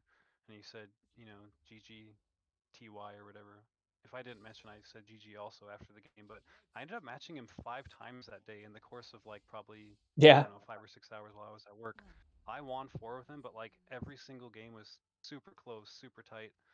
I mean, I've been playing this game a lot recently. He probably has not until he came back, so I assume that has more to do with it than anything. But like I said, awesome to see amazing OG players come back to this game so long after it was in its prime and it's still going and I'm still wondering. keep crawling back like the rest of us do. I'm wondering when we're gonna see Thulder again. He's due for a Return reappearance. of the goat, Well, it's been return like of the king. every like 8 months or so. He kind of pops on for like a season or two, and then he'll like Just takes number one, wins an event or two, and then just takes off into the sunset. well, I've noticed that whenever he comes back, usually it's the season that he comes back, he'll get one in. Last time it happened anyway, he came back for 3 seasons or so, and the first season that he was back, he ended up getting number one on the ladder and arena, which is crazy. He's that good, dude. Yeah, no, it's like you can't even, you I'm know, gonna send you one more deck that I made today for and sure. see how crazy or not you think it is after this next game you're playing, and then I'll probably sign off for the night. Is this the archer? No, it's a scout I randomly made. Man, I feel like Scout has like a way more potential than what you see people play on the ladder, like as Scout. Like you see Scout and you're like, okay, it's goblins or it's dragons or whatever. But I like, basically took the whole like kind of like thick creature aggro sorcerer or warrior idea and like tried to do it in scout basically with with not full like self silence but like an element of like self silence also, I yeah, guess. no, that's a good deck in Scout because you have Swift Strike, I've never and been able to make it work, but I want to. I find that the thing that you're kind of missing with Scout is like the Magica efficient disruption. Um, What do you that mean disruption? like Dushnika or like Spinner, um, you know, like So like removing a support or getting rid of a guard or it's drain creature or whatever. well, the only thing you really have, say, Shadowfen Priest is an example that you can use, but Shadowfen Priest is, I would say, it's not a good tempo card because it's a 4/4 for 5, and Yeah. you know what I mean. But like Dushnika, it's a 3/3 for 4, but it also has guard, and the ping can be used on you. It can be used on your face. It can be used on whatever. Like it has a lot more Yeah, but it flexibility. doesn't silence, and in this scout deck like when you're running cards like Mournhold Trader which you could silence I or know. I'm just saying that I in really general, really Scout oh go ahead. lacks like it lacks in like the cheap Magica efficient disruption cards that make a deck like Self Silence Warrior so effective. You know what I mean? Like that's the part of Yeah, that it's lacking, I find, and it's hard to kind of find where shout or where like Scout in general will shine in the aspects that it's supposed to shine because you're already doing something that's a well, little off brand anyway, and right. it's like now you have to tech in even more tech essentially is kind of what I'm saying. Honestly, I was trying to go more for like the chonky aggro warrior or sorcerer than I was for like a self silence warrior, Okay. but I when you're already running mute, I mean, and then you are just going to include other cards anyways, just because they're good. Like for instance, Mournhold Trader. There's the 4 cost 5/5 with War. That's like my one of my favorite cards You don't even recently. know the But it name of the card. Corrupted some Shade. shade. I want to say like yeah, Corrupted Shade. corrupted shade. I think that card is like so hard to deal with because like yes, it dies if it the ward goes away, but like you still get another turn to swing if they like trade into it. So you could potentially do at least 5 damage to face or take out a creature or whatever. And then if you're able to silence it after that, they wasted a creature trying to like kill it and then it's still alive. Yeah, It's still a 5/5 for it 4 like so it's I love that card so much and like it's a I Brian would run it favorite anyways, too. but if you can silence it after it already does some work in the field lane or whatever, then but again, normally that's only going to be running in like let's say warrior or sorcerer or even like covenant. But in scout, when you also have cards like the Mournhold Trader, which you could self silence, and then also the one cost 2/4, which normally would give them a not a guard but a completed contract. You Oh, can also Brotherhood silence Suspect. that. Yeah, so that's like a chunky, thick creature, which fits with like what I'm going for. But it also is a target for like mute or Shadowfen Priest, or I included I think one copy of the Knight of or whatever Knight of Order. silences the whole lane on all Yeah. sides. I want to say No, that's a because he. then if they put like some guards or some drain or whatever, or they shackle, and then I have some of those creatures which benefit from being silenced instead of like get hurt by being silenced, and I play that in a lane where it's helping my creatures and hurting their creatures. I don't know. I think it has potential, but I don't know if it'll ever be as good as like the normal thick, chonky warrior or sorcerer. Well, I think the thing is, something to keep in mind is that if you're running a deck that you're trying to model it after another deck, I think it's Yeah, important to realize that it's never going to be as good as that deck at that deck's game, but it can be right. different in a way that makes it as good or, it's never going to be Potentially better. better. Yeah, it's never going to be better like overall, but it'll be better at like doing a specific thing. You know what I mean? Right, Like that it'll have another color its can't do as well or whatever. yeah, it'll have its niche that makes it special and makes it good. Well, again, because you can run a card like Cliff Racer, which is still a chunky body 4/4 for 5 magicka, but with charge, and there's not as many charge creatures like in purple. Obviously, has none that I know of, and then blue and red. Blue has none, but red has some, but they're usually not have as much health as like Cliff Racer does, which Mm. fits with the like chonky bodies that survive Ice Storm and stuff. Yeah, well, yeah, that's like the number one thing I think if you're making an aggro deck in general or a deck that you want to be more aggressive, having creatures like Mammoth Exactly. make your deck extremely difficult to deal with from a control standpoint because if your creatures aren't all dying to Ice Storm on Also, turn Haunted 6, Spirit. if your creatures aren't all dying to Ice Storm on turn 6, then they're gonna have a problem. It pretty much defines Do you like think Ice Storm is as prevalent as it used to be? yeah, I do. I mean, yeah, no, it's always going to be the card that kind of defines like the aggro half of the meta. I think. I agree, but I don't know if I'm wrong about this, but I feel like I have not seen it or haven't ran into it as much recently, like since I came back to the game. Again, I could be wrong about that, but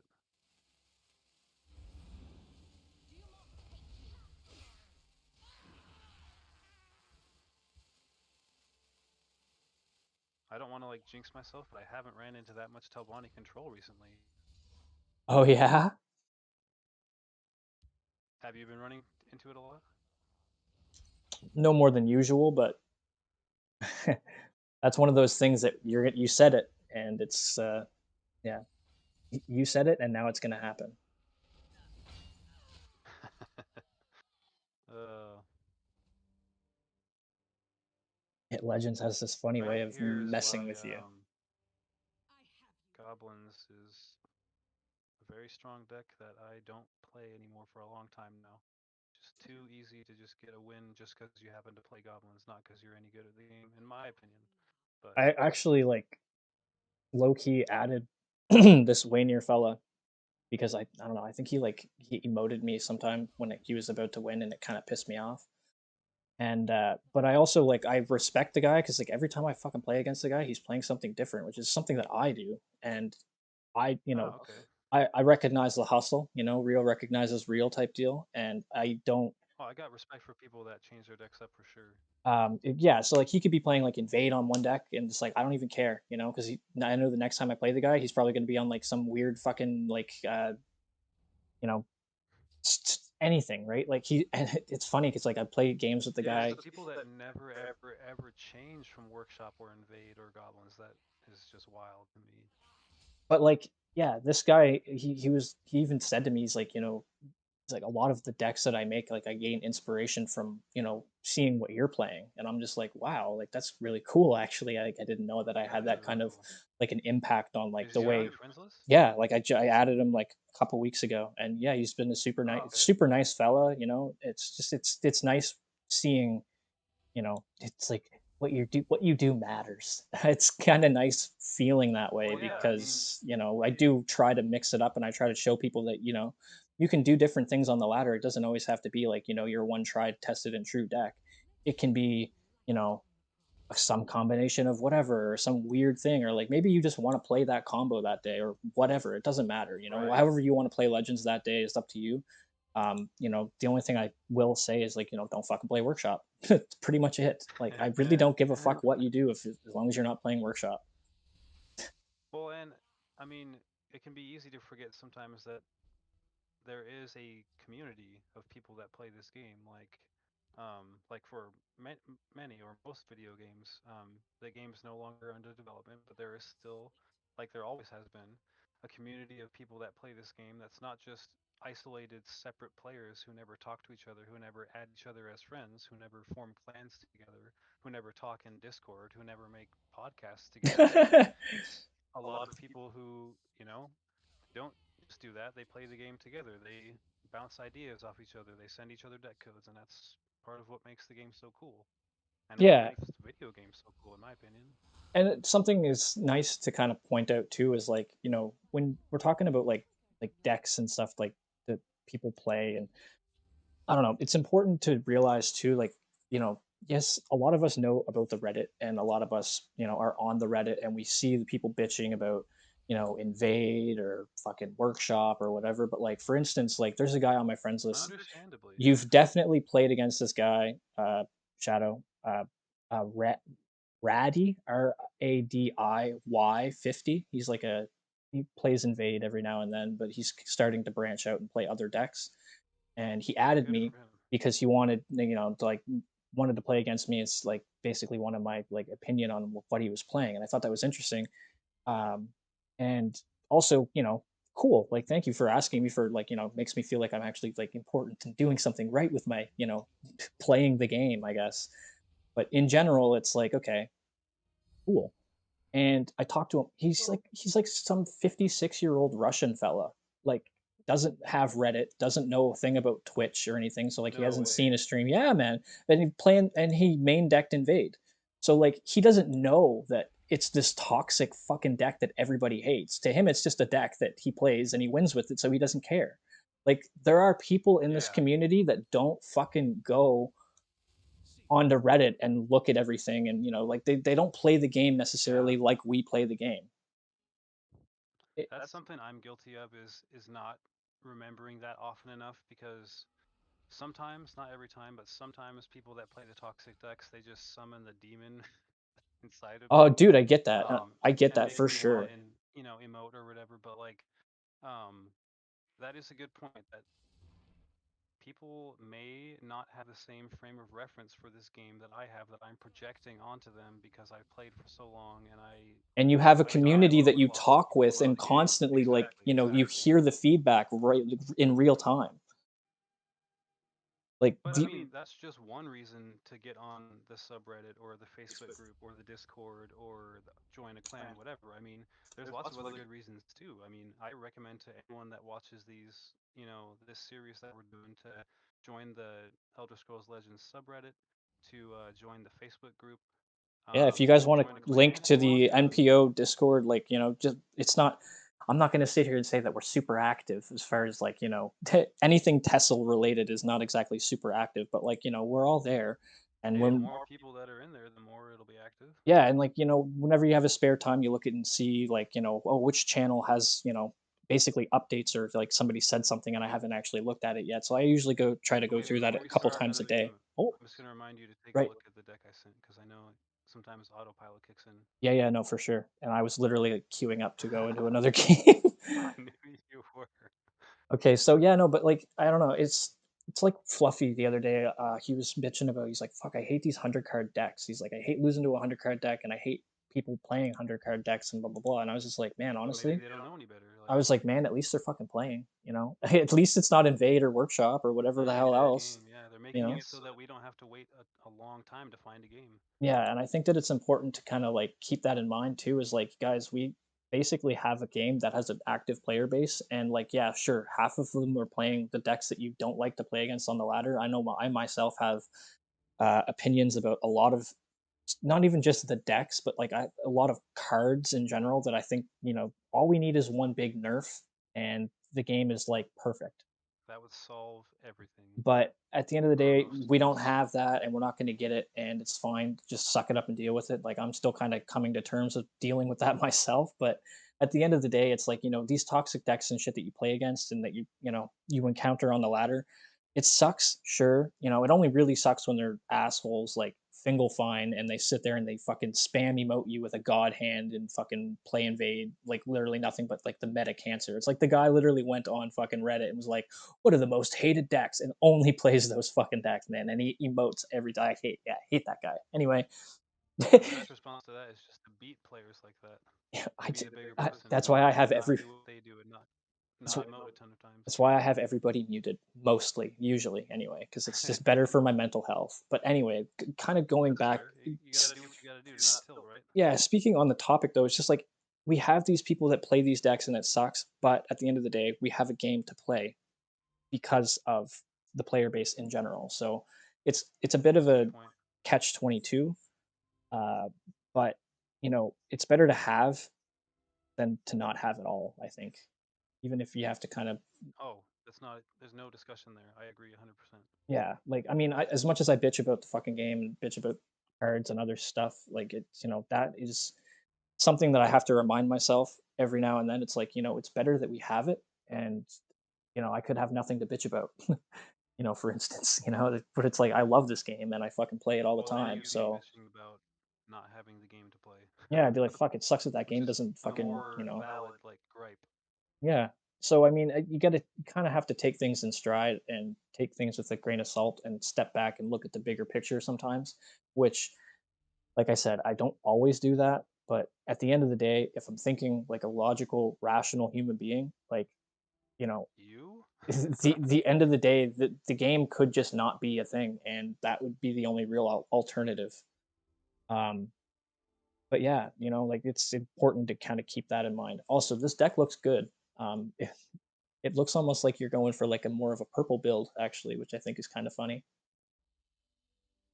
There definitely is more purple than green, but I mean, there is some green. I mean, the typical stuff you'd want to put in a green deck I is am kind of plenty of curious as red to why you and don't have any sixes at all, though. um. What is a six that you would put in these colors? For a deck like this, Sure. I would probably have Squish in a deck like this for one, and That's uh, not a six cost. no, no, no. But it's leading into what I was about to say is Night Shadow. I know. I was being facetious. But yeah, I would probably run Night Shadow in a deck like this with a couple of squishes, The reason that I or maybe don't even include Cicero. a card like either of those because I'm not really going the like I don't know. I used to play a lot of Rage Warrior when I was first getting decent at the game, but like a deck like this, if it's not played early, the chances of it getting like removed or silenced, especially a card that relies I don't know, when I think of Night Shadow, like it's a huge swing if you're able to drain for that much and you're You're fine or thinking whatever, you're but like thinking like in terms of any card that has like five or more, if it doesn't have a charge or a summon, then it's not really worth the risk of having to have it on board for I'm a putting turn. myself at the mercy of the other player by having to have it wait for a turn in order to accomplish its like goal. Whereas like Razumdar or Wilds Incarnate, which are 7 drops, they can get their effect immediately. They don't have to wait a turn or whatever, because that late in the game, the Oh chances of my shit! opponent. I accidentally queued up with your deck. What's wrong with that? Let's see how it does. Yeah. Test it for me. Oh, you haven't even played it on the ladder? No, I haven't. What do you? I guess you're like fucking high up in the ladder, so you care about losing and stuff. I feel like that's the best time to Yeah, test the deck. it'd be nice to get a second #1 finish under my belt at some point.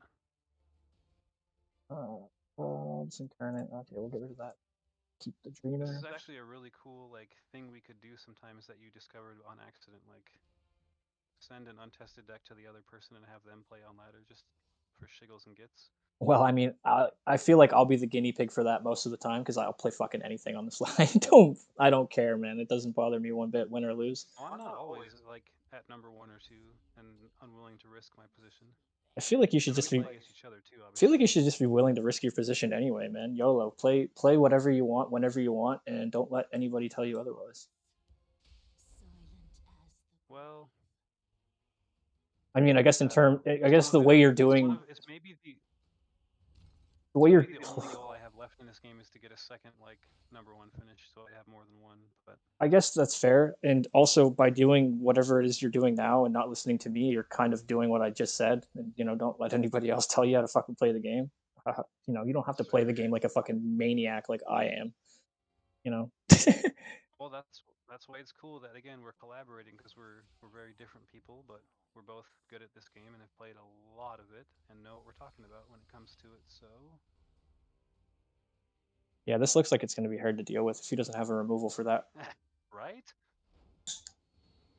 Because imagine he doesn't.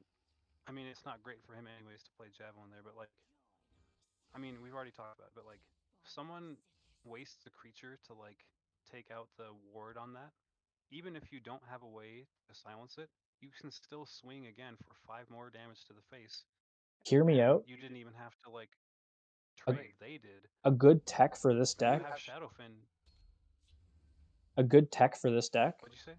A good tech for this deck would be Bewildering Speed. Even though it's not a move deck. Yeah, because you have all these creatures. Actually, let me just count them because I'm pretty sure you running Jackal in here too. No. No, okay, but yeah, I know you're running Trader.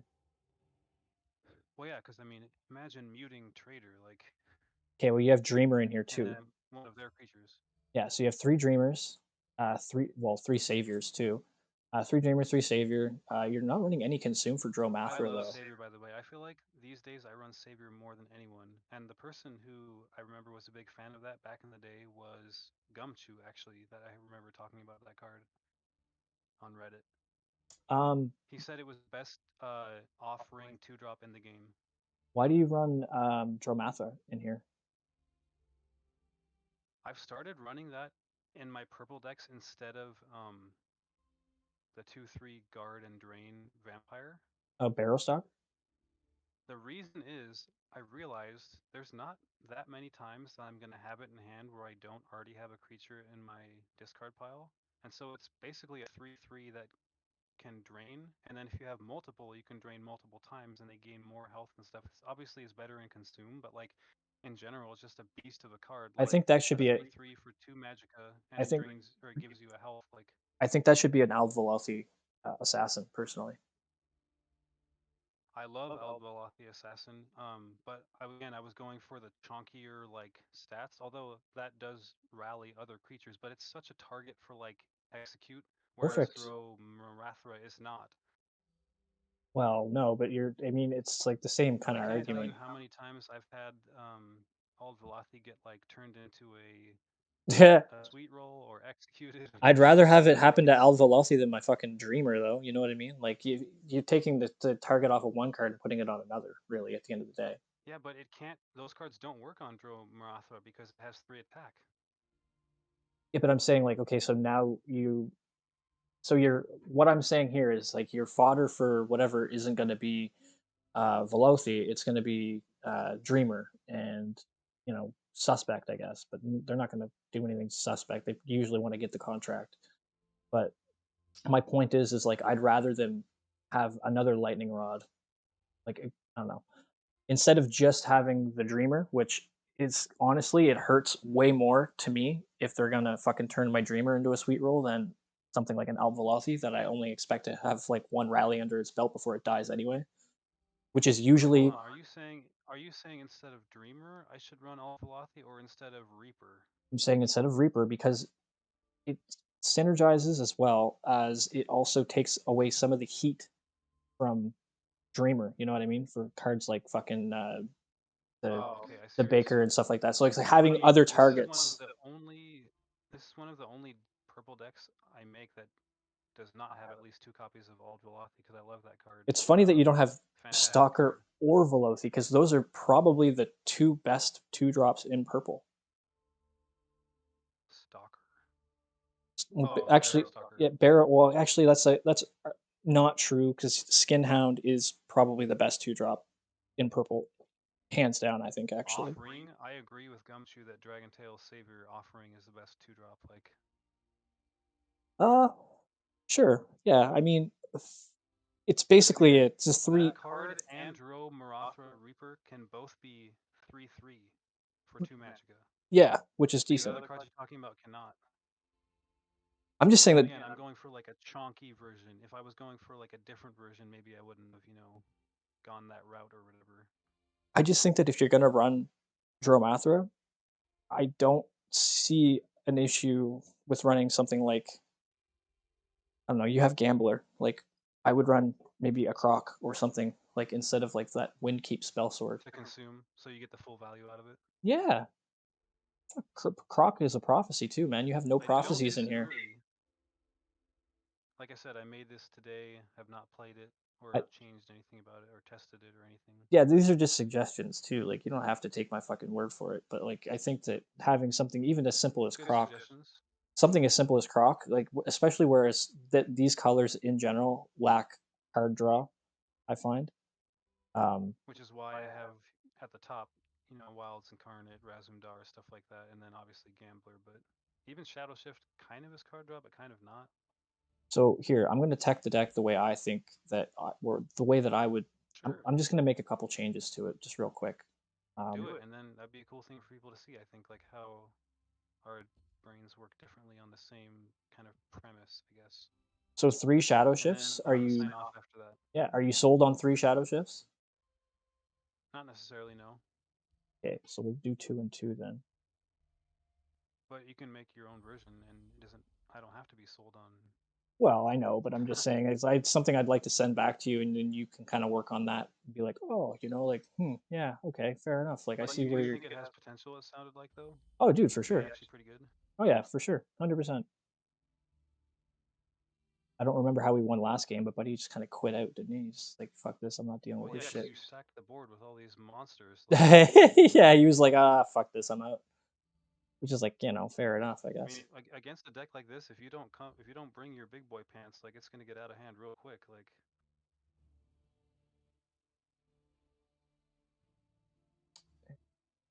Okay, so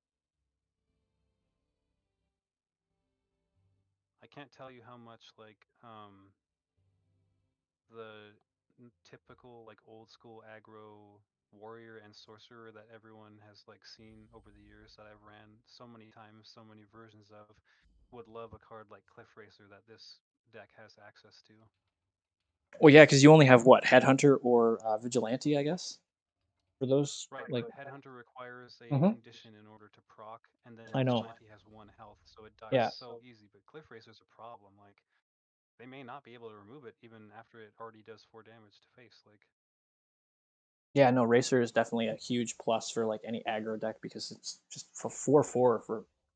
I mean, the you stats. can use it as removal that wins a trade. Like, I mean, it's Yeah, great the card, stats for it are great, fantastic card.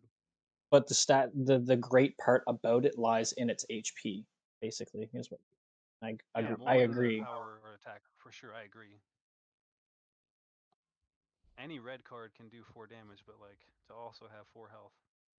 But purple cards have a lot of health, but they don't have charge, so it's like that perfect kind of in between. To put it into terms that I think everybody can kind of understand, in Brian's one drop archer that he fucking loves to play, Dude, he I runs get he smoked by that deck. yeah, yeah, he's gotten me with it a couple times too, man. Like it's hard to fucking when he actually gets like a decent like, hand to start off with. Oh There's yeah, almost no there's not catching much you it. can do. Like, yeah, Like he'll play like withered hand, and then he has like two suspects down, and like Morik Tong or something like that. It gets he out of used hand it quick. probably 3 4 days ago, and he said he felt bad doing that to me, and I was like, "Are you kidding me? Like, I'm If all about this kind of deck. Like, yeah, if I'm the last anything, person who we could offend to lose games." if anything, I'm the guy that deserves it the most. Yep, Lord knows I've done it to many people before. Yeah, it's like it sucks getting like T forward, but it's like I've T forward so many people. It's like you know, it, it's kind of like Yeah. poetic justice. hmm And I also told him like I'd rather get like unreasonably high rolled by a friend than like an enemy. Yeah, yeah, yeah, fucking yeah. No, 100%. I definitely agree with that. Like if it's Marlinho or whatever he's calling himself these days He calls that himself the high rolls me, trickster, like the trickster now. I didn't actually care what he called. I was rhetorical, but I have him on my I don't block want to get high list, rolled. so every time he I don't changes want to his get. name, I know. Yeah, that's a good call. I that's not who I want to get high rolled by. I want to get high rolled by someone like Brian, who I love to death. Like Yeah. outside of this game, much less in the game. Like, So this is. Are you able to spectate me? yeah, Okay.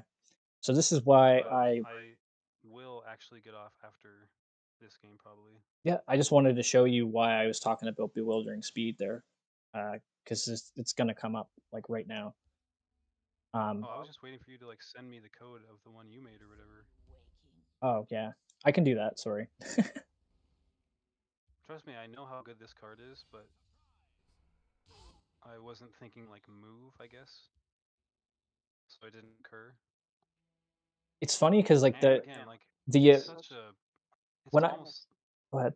on the toxic card list. It's not quite, but it's almost like It's kind of like one of those cards, like for instance, unexpected arrival isn't toxic unless it's in a pure invade deck. Bewildering speed isn't right. toxic if it's not in a pure move deck. Like if you don't put That's a really good way of describing that. I agree 100%. and actually, it's funny because the first time I actually encountered somebody playing Bewildering Speed in an effective way that wasn't in a move deck was Fluffy in Empire, and he used it basically the same kind of way that I just did there to buff a Yeah, card, and he also had a Dreamer on board, and it's like now the Dreamer because he had basically Bewildering Speed anything that's a 4+, and it goes to 5, and right. there you're in business. Not only that, but you got your trader out of harm's way too, so that's another use for it. Yeah, for sure. And now it's like And also, I've noticed with people that use that in move decks, their creatures just always have cover, even in field lane. Like, and it's so hard to like ever hit them because they always have cover. They're always moving back and forth out of the shadow lane. Like, that's actually if I was going to suggest nerf like a nerf patch, one of the things that yeah, needs to happen for move to be a more fair deck to play against is that any creature that comes down from move, like any creature uh, at all, right? It can only gain cover yeah, the first time that like if you play it in the shadow lane. Otherwise, it can't gain cover. So like yeah, man. you can only gain It cover makes it so hard once to deal with. per like board presence. So like if it gets rebirth, then it can get recovered, right? But if Sure. Yeah, or it if depends on you the type of the creature. yeah, if you hit it with like Shadow Master, then it can get cover. But like other than that, like you can't just abuse the shadow lane and grab cover whenever you want. And I think that if you The one took exception to that is if you have the word shadow in your name, like in game, then you can do it as many times as you want. well, the thing is like I feel like a lot of people don't talk about the elusive factor of move and why it's so effective. Yeah, They just mention the stats, and the stats alone are enough to say right. like, yeah, the stats are fucking ridiculous. But like when you couple that with the fact that you can't even target the Yep. fucking cards, it's like it becomes a real issue. You And can't even all the trade in. creatures that you it makes all the creatures that I play as the opponent of the move deck like worthless because I'm not going to be hitting their face with them. I don't want to give them more cards, but Yeah, I'm also not able to like take value trades because I can't even target the creatures like you just said. So unless you're running like a yellow, SLS deck that yellow. has a ton of like just a ton of actions to target them, or you're running like Pavani where you have unlimited health gain and you can kind of wait them out until they run out of cards or whatever. Well, the number one move eradicator is always going to be defensive Bruma. Great card. But I mean, like, obviously, silence and all that stuff works really well for fighting against move in general. But like, you have Yeah, ever just running a lot of guards in general, I guess. if you've ever played a move deck and you are against like you're basically one turn away from cinching the deal, and they fucking throw up defensive Bruma, you pretty much just instantly concede because like if you're not used to doing trades with move in general, which Right, you can't ignore their creatures, yeah. most people that play move don't play move and trade, which is kind of something that I made myself get into the habit of doing like early on so that like, when I come And it's so against strong too. well, the thing is you're buffing your creatures so they're perfect for trading. But They're gonna win their trades, yeah, exactly. but people don't fucking I don't know why, but they don't I haven't played Move as much as anyone that really does, but the times I did, I played it that way. Like, Yeah, and because it's a good deck that it allows for it, you know what I mean? It's not like it doesn't feel like you're forcing anything when you do trades like that. Obviously, right, you need to pick and choose, pick your battles and whatever, but like that's another good thing about move is that you can literally choose what on the board you want to make that fight. It doesn't have to be the card that's right in front right. of it. It can be the guy that's in the shadow lane that's got like fucking 10 HP or whatever, you know what I mean? So, I don't know. Well, and Everything. taking control of the board is like so ingrained in like my brain as an aggro player besides when I'm playing burn where you're kind of just ignoring their board, but like every other kind of aggro or like even mid grow or mid, you're kind of trying to take over the board. And this way of playing moves like it lends itself if you want to go that route to like taking the board. But again, against like a control, you're not going to be able to hold it, long term because they're geared for, outlasting you. Yeah. But I don't know. I feel like it's interesting that it's never really played that way, and I don't understand why. And it's funny too because like there will be times on stream where I'm like, I don't know. It's like say they have a Black Hand Messenger on board, or I have a Black Hand Messenger on board. I'm against some aggro guy. Me, for instance. Most recently it's been like camel. No, because you will actually trade into the creatures that I have. Like you'll trade into the camel, you'll trade into the fucking messenger. The best aggro Well, I know players, what sort of shenanigans and schemes that you're probably up to. well, that too, but it's like the best aggro players know that they basically aggro is a deck that wins board and has board presence. It's not it's not necessarily all about fucking getting their fucking HP to 0 as fast as possible. Just smorking face, yeah, yeah. It's about doing it like that and efficiently and effectively, and also stopping your opponent from, potentially doing something stupid. Like if you have a fucking Black Hand Messenger and it's lit, it's alive, then maybe I'll draw into that Cruel Fire Bloom that I need, or I'll draw into that whatever the hell, like Blood Sacrament or whatever.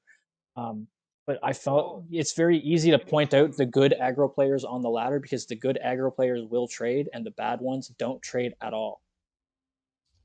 Well, and again, one thing that's unique about Elder Scrolls Legends among other card games, and Sword and Brave Carriot in their casting of the tournament that you guys hosted, they actually mentioned this. They were talking about how this game, as opposed to other card games with prophecies, makes it so where you can't just mindlessly hit face every single turn. Like, if you do that, you're putting yourself at risk of losing because some decks run a lot of prophecies, and like you don't know unless it's a tournament and you can see their deck list, but like you don't know how many prophecies they're running probably, like, and whether or not they have one on their top deck.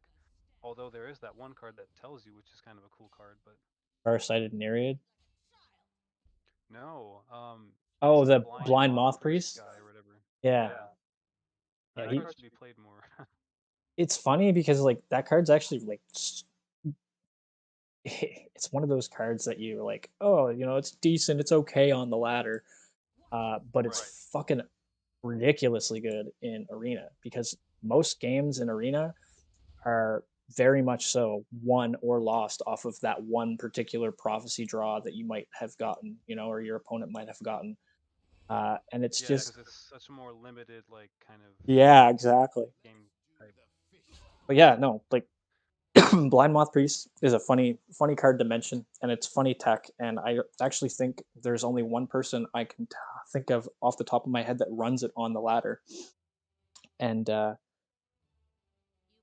fuck, Honestly, I should run that card in any yellow aggro because I hit prophecies so often. Like, I'm there's no thinking, reason not to run it. It's a 2/3 body. Like, how do I forget this guy's name? I need to go through my friends list because like it'll pop right out to me. who runs it? Yeah, I think I'm gonna sign off for the night. yeah, man. You take her easy, man. It was This has good. been great though. Like, I hope the audio was good the whole time Dude, because I feel like it we had some was good content tonight. it was when I tested it, and I just hope that it didn't mess up somewhere along the line or anything like that. Because like, yeah, uh, Not the end of the world, but still, I feel like we touched on some good stuff. yeah, it would suck to have to redo it. That's kind of what I'm thinking. Like it feels more Yeah, natural and better to do it this way and to have it kind of just there'll flow. always be different topics we can talk about. I mean, Oh yeah, definitely. Anyway, I will let you well, get to I it. wish you luck the rest of your laddering tonight, and don't forget, kids. Aros and Shadow advise you to never play Workshop. Yeah, get that fucking shit out of here. All right, buddy. Have a All good right, one. man. Uh, talk to you later. Later, man.